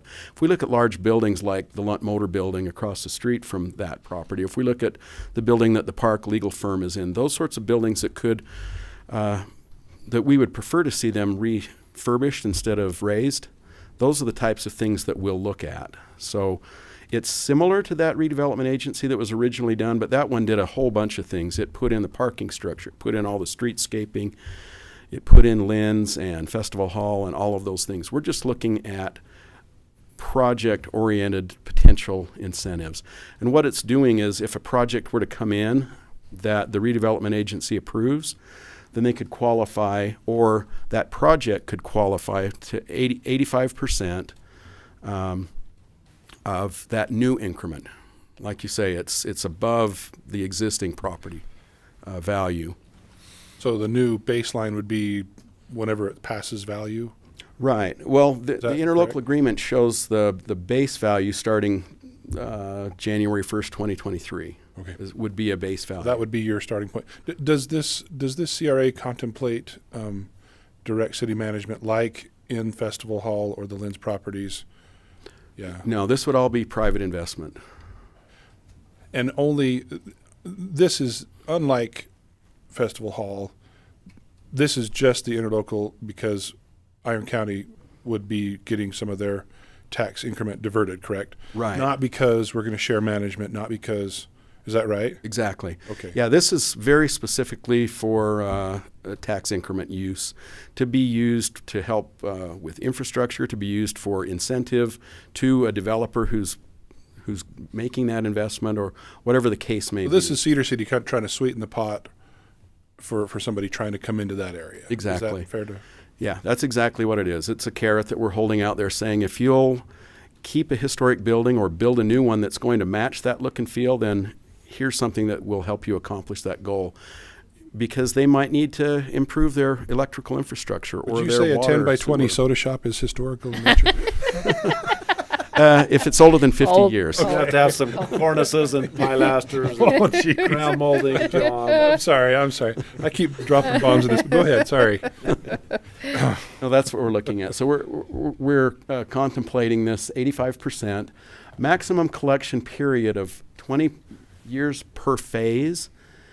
Maximum of 8 phases allowed. We wanted an end time for this. We didn't want this to go on perpetually. We're saying, if you go to the very bottom point, this starts January 1st of 2023 and it ends 25 years later. Would a project that gets started be grandfathered in to continue longer than that? Nope. Okay. The end period would be that 25-year period. So if a project were coming in, it would only qualify for a year or a shortened version. We're hoping to accomplish several projects, within the next 10 years. I don't foresee any project being large enough to merit more than a 15-year incentive on a project. Based on a matrix that we put together and got buy-in from the RDA, 85% for 15 years was about the optimum, the maximum that would fit. But we put a little wiggle room in case something really spectacular came in, up to 20 years. So we're talking up to 8 phases allowed total. It ends after 25 years, and a phase can consist of one single parcel, but not more than 10 contiguous parcels. Anytime we're looking at a project, we want those parcels to be contiguous. We don't want to be piecing things together. We would anticipate that any project would be done on one to several parcels that are contiguous, where a building could be refurbished or restored or constructed to match the downtown. So that's what we're trying to do, is just keep that character of the downtown and incentivize some investment down there, recognizing that infrastructure and old buildings, old things like that, are going to cost more than So that than would new. just start this next coming year? Yeah. So you'd have to wait a few years until you got enough money to be able to do some of those projects, right? Yeah, it would have to be, well, no money comes in until a project happens. So say, in fact, let me back up here. Can I go back up? Yep, up the up button. Let's see where I put that. So this, we did a budget on this, and we based it on a project or a combination of projects that would equal roughly $27 million invested. Until that money is invested and until they pay their taxes, there's no new increment. This would, any sort of investment in infrastructure and things like that would be taken care of with that increment paid after those taxes are done. So we'd be looking afterward. It would be an afterward. Right. It would come in the form of reimbursement. Yeah, I see. So everything's That makes post-performance. Everything is based on those limitations that I mentioned. Isn't that a gamble? Like, let's just say they build a new hotel on that site where John's business is, and they make it look old, like the post office or Bullet Sure. Drug, and they spend a lot of money doing that. Then they can apply to get reimbursed. But like Marilyn said, it takes that fund a long time to build up, right? So, well, at what point does that work? What it would be, that new tax increment would be realized the first year that they pay taxes. They'll pay an increase in taxes. So it's like getting a reimbursement back on that increase of taxes that they paid. So it's not one big pool coming back. Yeah, just but it's a year to year. Yeah, it's a from percentage the time of that they finish. I see. Yeah. Yeah, it's just a percentage of that new tax increment that could be used for an incentive or to refund, payment for infrastructure, whatever it might be. Could you clarify the historical thrust of the CRA versus new construction? It's going to be case by case. It will be evaluated by the redevelopment agency. But it could be new, and as long as they kept the aesthetics of the downtown, right? Sure. So they I mean, still could get credit. Exactly. If you look at what was done with Parowan City Building, I think that's a great example. It's a building that they put a little extra into it. It's not just a stucco rectangle, but they made some nice elements on that fit the character of Parowan downtown. Mm-hmm. Those are the types of things that we would talk about. And we don't want to set rules up front saying you must use the following materials and colors and everything else. We want to be able to negotiate that out project by project and just make sure that it's viable for an investor to do that. It would be cheaper to go buy some other property elsewhere and do a project. We want to keep the downtown vibrant and a destination for our residents, for tourists, a place where people want to go and hang out and do things. So that's been the vision of the downtown committee, is just keeping that that downtown look and feel. So we got several projects that we're working on right now. We've got a small tenant improvement grant that we're working on where businesses could come in and apply for some grant funding to do some aesthetic things they're building. We also have a little sign grant that will begin January 1st. So, and we're also working with Utah Department of Transportation. They're doing a full-blown study of Cedar City Main Street from the north to the south interchange. We've also hired their same consultant to focus in on downtown and talk about safety, traffic movement, and those sorts of things in the downtown area as well. So this is one of a number of things that we're working on to attract investment in the downtown. And So is this proposed by the Historic Downtown Economic Committee? it's proposed by my office. Okay, It your was office. So supported by this doesn't dovetail with what they're trying to pass in the city council this next. They're two separate They're things. two separate, totally. Right. separate. This is a totally- standalone thing, just like our tenant improvement grant will be. That came through my office from Utah Rural Grant program. Does So Is it the historic? there's a historic downtown committee. Who will approve what Oh. aesthetics would be like? We would have a discussion with their All the architect different- and with the city already has a vision in its general plan of what they're looking to accomplish. So all discussion would be based on the general plan. It would be approved by the redevelopment agency, which is our city council. Yeah. Okay. Does the increment, to Paul's question, does the increment work similar to our solar, with kind of a post-performance tax rebate, essentially? Yes. Is that fair to say? Yeah, it is. So if it were to be for infrastructure, then that's exactly how it would be used. The developer would front the cost of that infrastructure improvement, and then this increment could be used to go back and fund that. Similar to what was done with the creation of Port 15. They put in roads, sewer, water, electrical, and all those things years ago, and the increment is still now paying for that infrastructure. Perfect, thank you. So that's what we're looking at. So the item today is for the interlocal agreement to participate, and we won't bring every project to you. We're just asking now for your participation as these projects come up as approved by the redevelopment agency, with the limits of no more than 8 phases for no more than 25 years and no more than 85% of increment being used. So they won't come back in individual projects. No, we will Cedar have to City work would. with the county still when a project is approved to make sure that the tax area is set up for that project. I visited a little bit with. Will it be with a new staff. project for every tax area for every project, or will it be the tax area for this CRA? It will be based on the parcels specific to that project. Oh wow! So Very that's how it will be specific. done. Yeah, we don't want somebody just putting new roof on one building and their increment goes up a tiny bit. That's not going to play into anything else. So this is specific to projects. That's a little different than the solar. Yeah, isn't it is, because the solar encompasses the entire area, and this is projects within the area. I remember Adam explaining that now, that you have a community redevelopment area, but that doesn't necessarily mean that's the same as the project area. Right. And that, yeah. Right. Okay, I think we're ready for a motion. Do we need to do these separately? Yeah. 14 and 15. We get a motion on 14.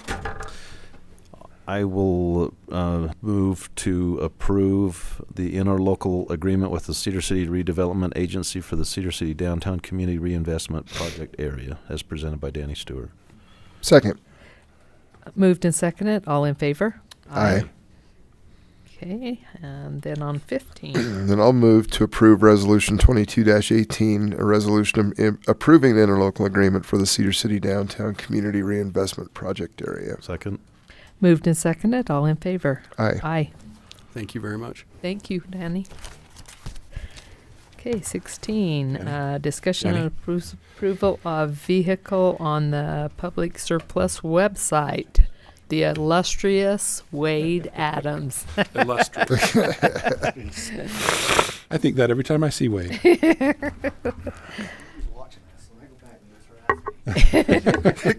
Can't wear a National Wildlife Turkey Federation hat in here. No, I'm just teasing. Because he's a turkey. He's a turkey, I'm right? teasing. That's my favorite hunt, turkeys. In the packet, It's yeah. in the packet. Oh, have you? Okay. This is Awesome.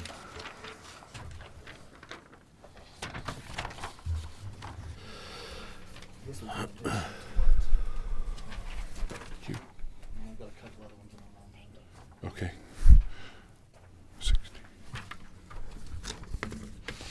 I always know that it's Wade when the Iron County logo has the red, white, and blue flag.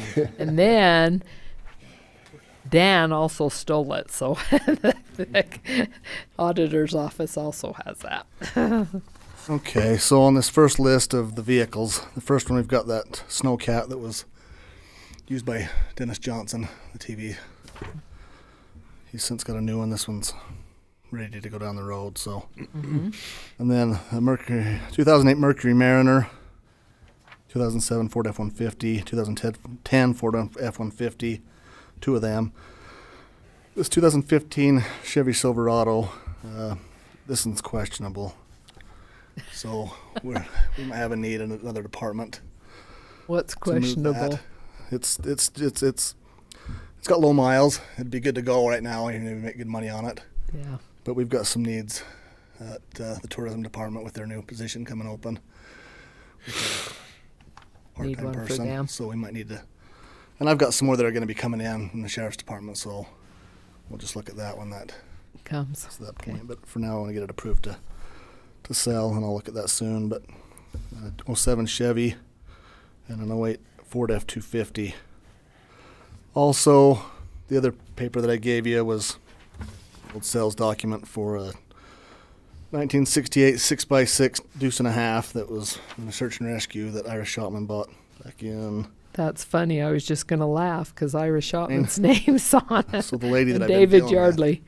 we had to get this approved by them, had to get it cleared for radioactive materials in the gauges. So the fire department came and tested it. Yeah. So to get it demobilized. So we've since done that. It's clear. Oh, that's awesome. So they've cleared it to sell on their end. So Does it run? I'm not sure. I'll bet it does, but I don't think it's been started for. It's been sitting there for a long time, so it's in pretty good shape. There's also 2 diesel generators they have sitting there that I don't know if they run or not. Don't know when the last time they were started. And then there's also a little, it's like a truck bed trailer that is painted blue. It says Irish Shopman on there. I don't know if you want to keep it for sentimental values or they want to get rid of it. And then there's actually a big winch, big heavy duty winch in the back of it. Those things have just been sitting there. They want to try to get rid of them.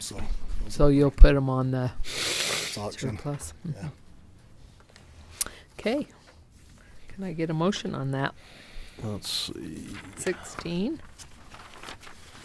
I will move for approval of vehicle on this public vehicles as you've described to be put on the public surplus website. Second. Moved and seconded. All in favor? Aye. Okay. Thank you. Thanks, you, Wade. Hey, Wade, could you real quickly so give us an update on purchasing new vehicles for our fleet? I know that the sheriff talked a little bit about the difficulty of getting vehicles, but then you had some other information that maybe cleared that up a little bit. Could you talk about that? I've got several ordered, whether it be F-150s, some SUVs, some crossovers for next year. As far as the heavy duty trucks go, the F-250s, 350s, the 3/4 tons and the 1 tons. So the state contract is through Young Automotive. That's who we go through. Any other dealerships can honor that. as I put in an order for, I think it was 13 of them for different departments for the F-250s and a couple of F-350s. Well, Ford, the manufacturer, they're only allowing them to have 25 for the whole state of Utah. So those vehicles are going to go to customers that have been a customer for 5 years or more. Yeah. That excludes us. So in the meantime, I'm looking at some other dealerships and see what we can do, because we don't want to have to go buy retail. So No. it kind of defeats our purpose. So we're still looking. And Was it? Didn't you say you were getting like 9 or something? 9 of the 9 F for the sheriff's department. So as far as that goes, I mean, we've got the F-150s are still coming for them. They are coming Yeah. for the 9 of them. Yeah.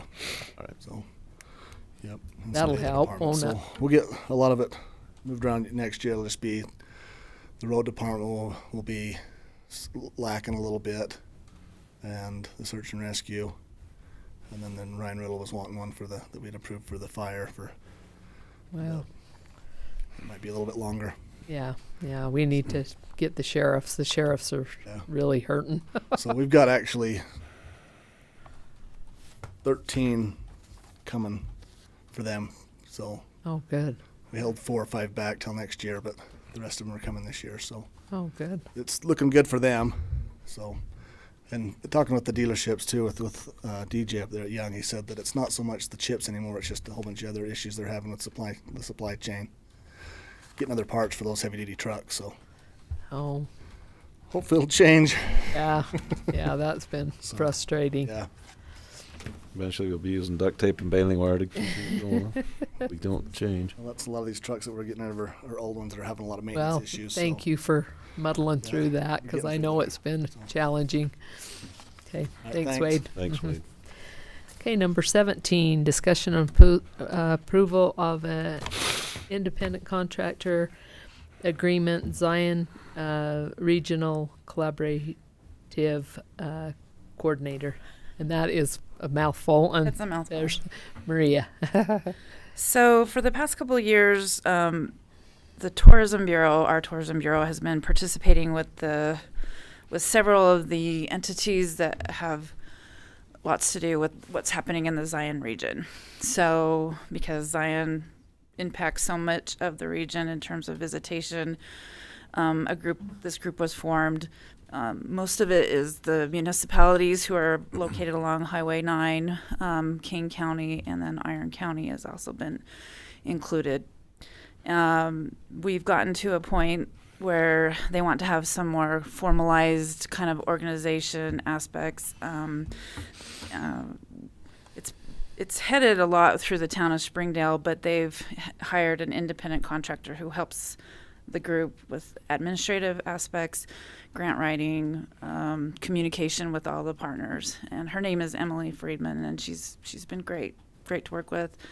And we would like to continue to have her stay on and under this contract. So they would like us to formalize that with the county and with all the partners, and then also have the county contribute towards her independent contract. Our part would be $4,000 for 2023, and I have budgeted for this in my tourism budget. But Is that what we did before? No, it was This actually more? like 2,000 the year before.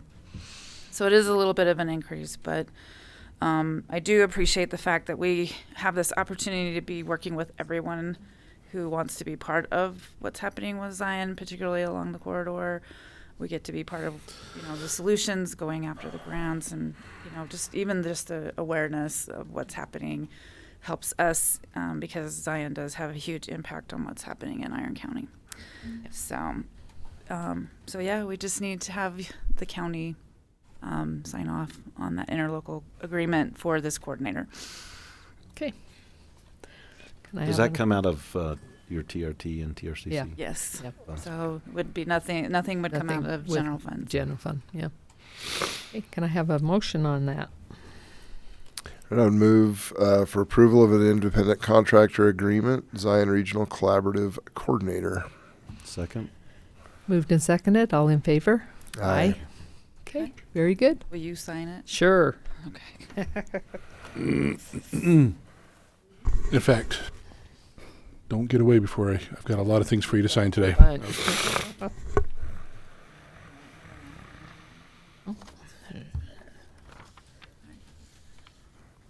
Here? Right here? This is by. This is the science side. This is Iron Can. Yeah, just right there. Right there.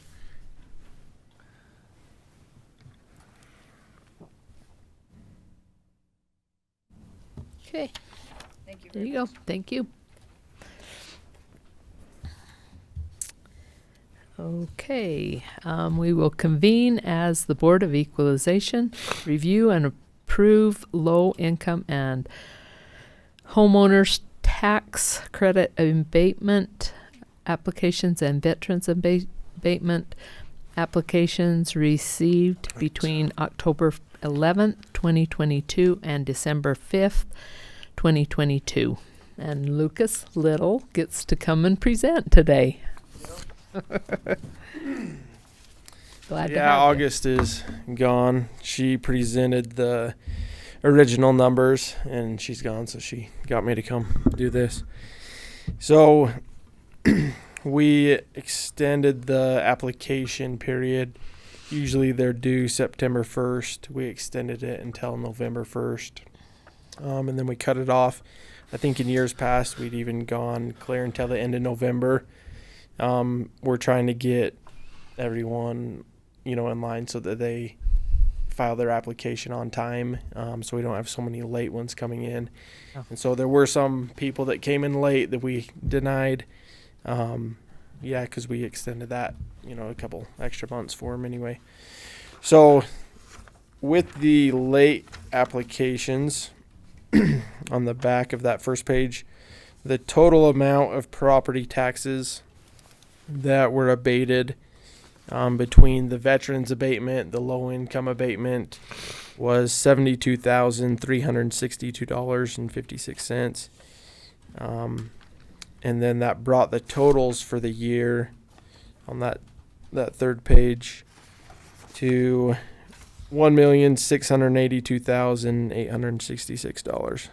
So that was the total amount of property taxes abated between all of the abatement programs through the county and state. And then the reimbursement amount that we receive from the state is that part highlighted in yellow and red text. So $207,882.32 is the amount we'll get back from the state. The rest of that is just taxes that we don't end up receiving. So any more money. Well, they don't reimburse anything on the veterans abatement, and that is $1.2 million of what we abated. Oh my goodness. So it's great Yeah. for the state to offer these programs, but they are only reimbursing us $200,000 of that. Okay, that's another thing we need to lobby for. and there's Yeah, that's a lot. We did get, a lot of new veterans this year. There was a guy that kind of works with the veterans that found out about it. And so I think he's been, telling more of the veterans that he works with. Oh, yeah. They've been applying. So, yeah, that amount. Which has gone it up. is nice that they're able to do that. It really is. Right. It's wonderful program. Right. It really is. Yeah. But I wish they would help us out a little bit with a little bit better reimbursement. Yes, the reimbursement from the state would be really nice. Yeah, at least a portion of it would be helpful. So, yeah, any questions on any of that? No, I pretty guess straightforward. Not. Yeah, pretty straightforward. A lot of money. Yeah. Can I get a motion on 18? I will move to approve the low-income and homeowners tax credit abatement applications, veterans abatement applications received between October 11th, 2022 and December 5th, 2022, as presented by Lucas Little. Second. Moved and seconded. All in favor? Aye. Aye. Okay. Thanks. you. Reconvene as Iron County Commission. And we can strike 19. Oh, We okay. took care of that. As the chair, I will strike 19. I think we can move forward with that. And then we get to go with Jennifer. with personnel. Hello. So I'll first cover 20A and B and then move on to C after that, if that's okay. Dave Avila has elected to transfer from a full-time corrections deputy 3 to a full-time corrections culinary deputy 3, effective 12/4/2022. Ryan Sessions has elected to voluntarily downward transfer from a full-time medical corrections deputy 2 to a full-time corrections culinary deputy 2, effective 12/11/2022. Mark Zakarian was selected from the most recent competitive recruiting and interview process to backfill the vacant full-time Patrol Deputy 1, effective date. It's a Patrol Deputy 1 detective, I guess I should say, effective 1/9/2023. And then Dustin Roy has expressed interest and was selected to return as a part-time reserve Deputy 1, effective 11/27/2022. Very good. I'll ask for a motion for A and B. I'll move for approval of personnel items A and B as outlined. Second. Moved and seconded. All in favor? Aye. Thank you. I have a question that has nothing to do with anything. But with Dustin Roy, hadn't we already approved him for part-time status back in the day? We had, but he went inactive for over a year, so we ended up closing him out. Oh, and Gotcha. had to And then all of a back sudden in. he expressed interest to come back, and we're like, dang it, we just closed you out. So that's and, why. and I know I ran into him the other day, and I know he's worked a couple of shifts in the last week. So Yeah, we pretty got good. a tentative approval from Guess we you better guys approve first, him so- since Yes, he's exactly. since he's already been plugging holes in the schedule. so. Exactly. Well, All that's right. nice when we can get those folks to I come agree. in like that. Yeah. All right, so next on the agenda for your consideration is Section 47, which is a telecommuting policy. I wanted to first explain the necessity of this policy before hopefully having an open dialogue. Historically, Iron County has not had a telework option in place. During COVID, the decision was made to require all county employees to work within their assigned work sites because we wanted to maintain the stellar customer service that our employees in this county are known for. Since then, we've had one department that has started to deviate from this, which may pose potential liabilities for the county if a telecommute policy is not in place. Some of the important sections of this policy cover the potential liability for cyber attacks for those employees who work from their home without proper internet security checks in place. Another concern covered in this policy involves workman's comp liability, as Iron County has no controls for the safety and security of spaces within employees' homes. There are two options for your consideration. The first one sent to you in the commission packet last Monday involves you as a commission as the only approving entity on a case-by-case basis for anyone who teleworks with one required day in office to work per week consisting of no less than 8 hours. The second option opens the approval process to all elected department heads and includes 2 required days in the office per week consisting of no less than 8 hours per day. And I believe there are a few department heads that may want to speak about this, or if you have any questions, that I'm hopeful that this kind of opens a dialogue for that. I'd like to hear what's got to be said. Yeah. Who wants to speak Wants to to it? speak? Since there's only two people left in the room, I'm just Except except for the media. Except of assuming, and I just assume that Jeff doesn't have any questions. I mean, he might. I'll just express my concerns, of course, first of all being that the purpose of county government is to provide services to the public. So that is our main purpose. It's why we're paid. We're paid by the public. We're to be here to provide a service to them. So we had some incidences of people calling and calling, us transferring and transferring, and calls not being picked up. So that's a real concern for us. People driving from Washington City, Modena, and not being able to have the help that they were needing. And of course, one was super upset, which my office got the brunt of that. And I finally had to explain, hey, we are here. We are here. We're trying to help you. So it's been a little bit of a shift onto our department, and then there's been a fair amount of errors and things that have had to be fixed. And so I just think it's a really big concern, and I think you really need to think hard about allowing people to work from home. So. Okay. Thanks, Nicole. I have just a few things State your to name. mention. Oh, I'm Carrie Christensen. I'm the Chief Deputy Auditor in the Auditor's Office. For a payroll perspective, it's a little tricky only because when I have time submitted that's normally outside the normal work schedule that I receive, I don't know whether I should be questioning that, whether it's if they're working at 10 or 11 o'clock at night from home. That seems a little unusual to me. What are they doing at 10 or 11 o'clock at night working from home? The other issues are, like Nicole said, that we've had a large amount of errors that we're seeing coming through for adjustments for our tax rolls and things like that are having to come through our office when we don't have access from the public to go down and question those things, and just to certain offices it becomes an issue. I know from personally I've had issues with me trying to reach not just the public, but me trying to reach some staff members to answer questions or get resolutions for some issues that are not being responded to in a timely fashion, and it becomes tricky.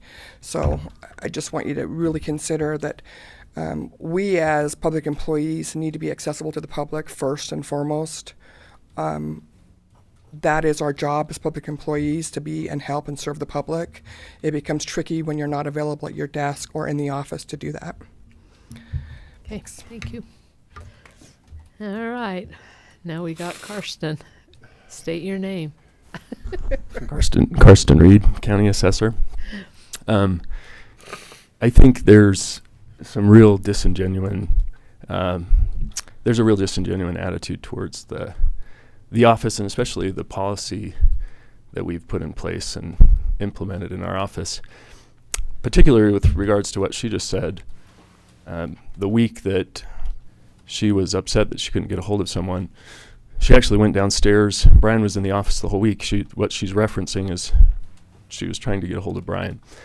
And he was in the office all week. He left to go to lunch. She was out of the office all week administering the health insurance plan, and she just happened to go down when he was not there at lunch, and then was upset because supposedly she couldn't get a hold of him, and laid the blame on the telecommuting Work policy, which which that's disingenuine.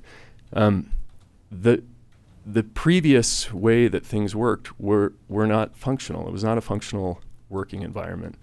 And the reason is because if assessors actually need to be out in the field, that's how they get their work done. And so previously they just go out into the field and you didn't know what day they would or would not be in the office. So you could go down and go down and go down, and you might have an assessor in the field an entire week. Or you'd have the opposite problem, which we had when I started, where people just never went in the field. They just sat in their offices and no functional work got done. No reappraisal was completed. And so we have a data set and a data source that's not accurate, which is not equitable. The job is equity, and that's what I'm elected to administer, is principle of equity. And now we have a system where there are dedicated office days. They have to be in the office certain days, but they have to be out in the field certain days, actually getting their work done. We had 10 years of a total mess with the Greenbelt. In fact, when I took over, there was hundreds and hundreds of dollars of petty cash from Greenbelt that just had never gotten processed. And Braden, who took over Greenbelt, said, well, what do I do with this? This is taxpayer money. This is hundreds of dollars that are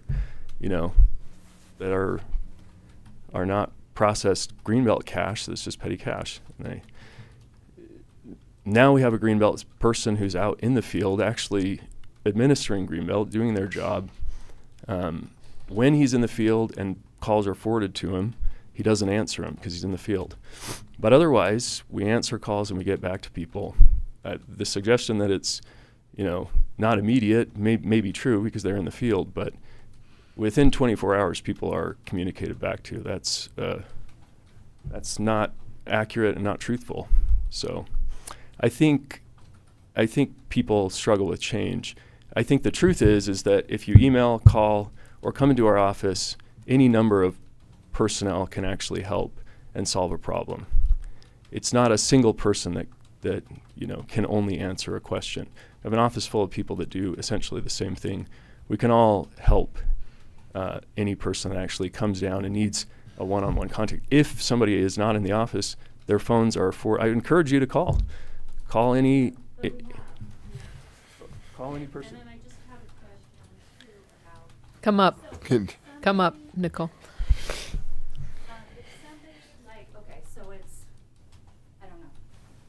It would be nice to have a schedule of when they're going to be in. Okay. But Nicole, could you speak into the microphone?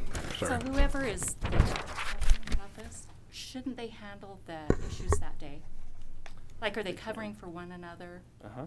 Because, like, we had somebody come over and say, "You sent this to me, but this is not my area, so I am not going to help them today." Okay. Well, So that's what we need to know. I would suggest that rather than a public meeting, if you would come and talk to me personally. Not a single one of you guys have actually come and spoken to me directly and said, I have a problem. With Brian, I've come over a couple of times. I just haven't been able to catch Okay. him. Well, nobody's spoken to me directly. So can I make a suggestion? Can we table this? I don't think this is urgent that we pass this today. Could we table this? I'm the liaison to both your departments. Who's over auditor? Are you Mike? Of auditor? Yeah, auditor's office. I think that's you. Is that me? Trying to remember. I think. Dan? Yeah, what's the deal? Yeah, I'm not auditor. I know I'm not auditor. Yes, I am maybe auditor. I don't remember. The elected What if officials, we don't do very much. What if we with the they do HR own thing. and the three departments and just have a like kind of a Powwow. Yeah. So Could Yeah, we do that? Carrie. Do you think that might be a good way to look at this and then talk about it and hash some things out and then come back and Yeah. Game? I know that Chad Dotson, Mike, you're over his. Yeah. I know he came with. Does this reflect the changes he wanted to make? Option B did. Okay. Okay. Yeah, Chad spoke to me about that concern. That was his input, was the option B he felt was, but I don't think that I don't think that he would be Is that averse with to the 2 tabling this days and working through some issues. on? I mean, Yeah. should we have Jared come in, because I know it's a huge, shift for his department. Well, and these are all administrative questions Sure. that don't necessarily have to be answered, at least while working it out by the legislative body. And those are all, I know that for my office, I want to make sure that it's available, but I'm more of one that needs to be in the office, so. Yeah. So I know with Chad's concerns, his were that as an elected official, he wanted to have that, I guess authority is the right word, to approve whether or not they work from the office. Yeah, that was Chad's That was his input to me. yes. And to as me well. too, So. And that's. And I think that's important myself. I think that's very important because they're the elected officials that need to make those decisions. Yep. Because we don't know what the day-to-day stuff is. I mean, we're there for you and that type of thing, but There's kind of two parts to that, because that is definitely true, and then there's the other side of it where if I as an elected official get too far afield and all of a sudden I'm Yes, putting the yes. calendar liability or then we've we need got a to weird get workman's involved. complaint that somebody Yep. was working from their 8-foot ladder and fell on their head or something weird. I don't know what, but Well, it's like Well- tripping over a child's toy when you're. Well, and Yeah. Nicole's Like, that's not- concerns, we yeah. need to, Yeah, make sure that certainly. everything is And I think that's working where well. it poses the difficult task to create a policy for. Just like I explained, is there just so many factors that, and I don't know if control is the right word, but just there's so many things that are out of our control when you're working from home.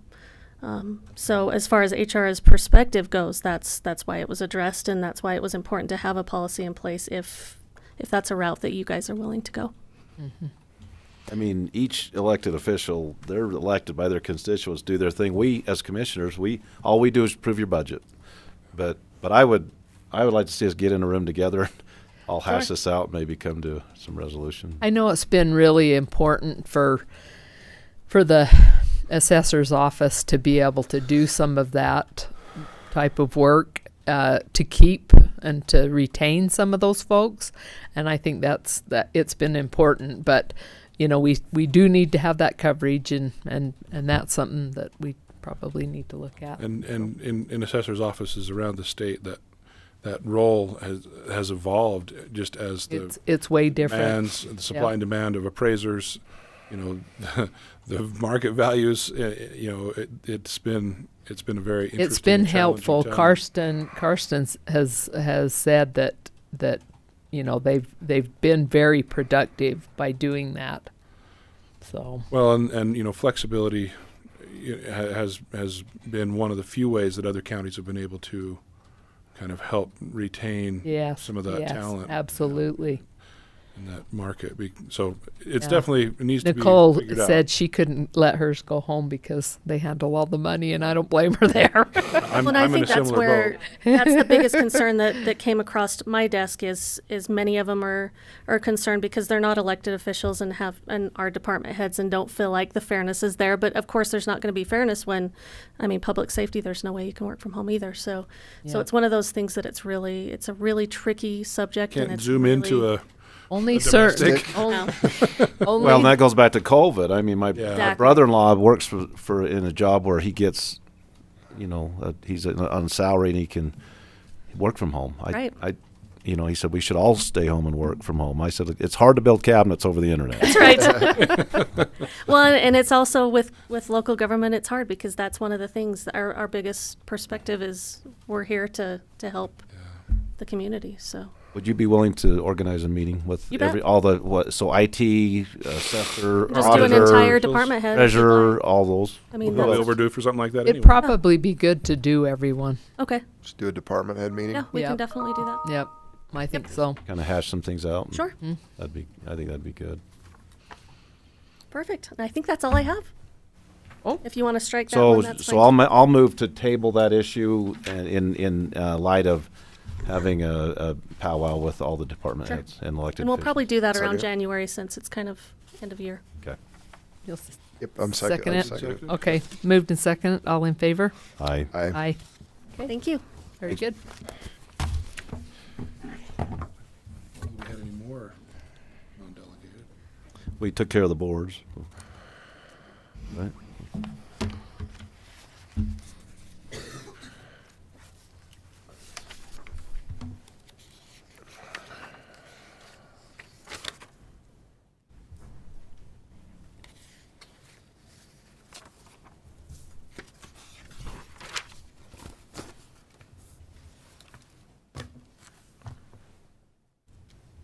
Thanks all of you guys for coming and talking to that and airing so we can figure it out. It's just one of those things that we need to figure out.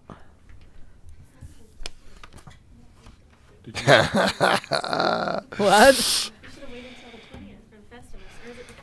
I can't remember the date. For the what? It's Festivus. It's the we Festivus could have for the feats of rest of us. strength. Feats of Airing of strength and the airing of grievances. It's a Seinfeld reference. we erected Of course, I a wouldn't metal know pole that. instead of a Christmas tree. Are you Seinfeld fan. Are Okay, you let's declaring? What? Are you declaring adjournment? Oh, adjournment. Okay. Yes. I thought we had already said that. Oh, maybe I didn't catch it. Sorry. I probably didn't.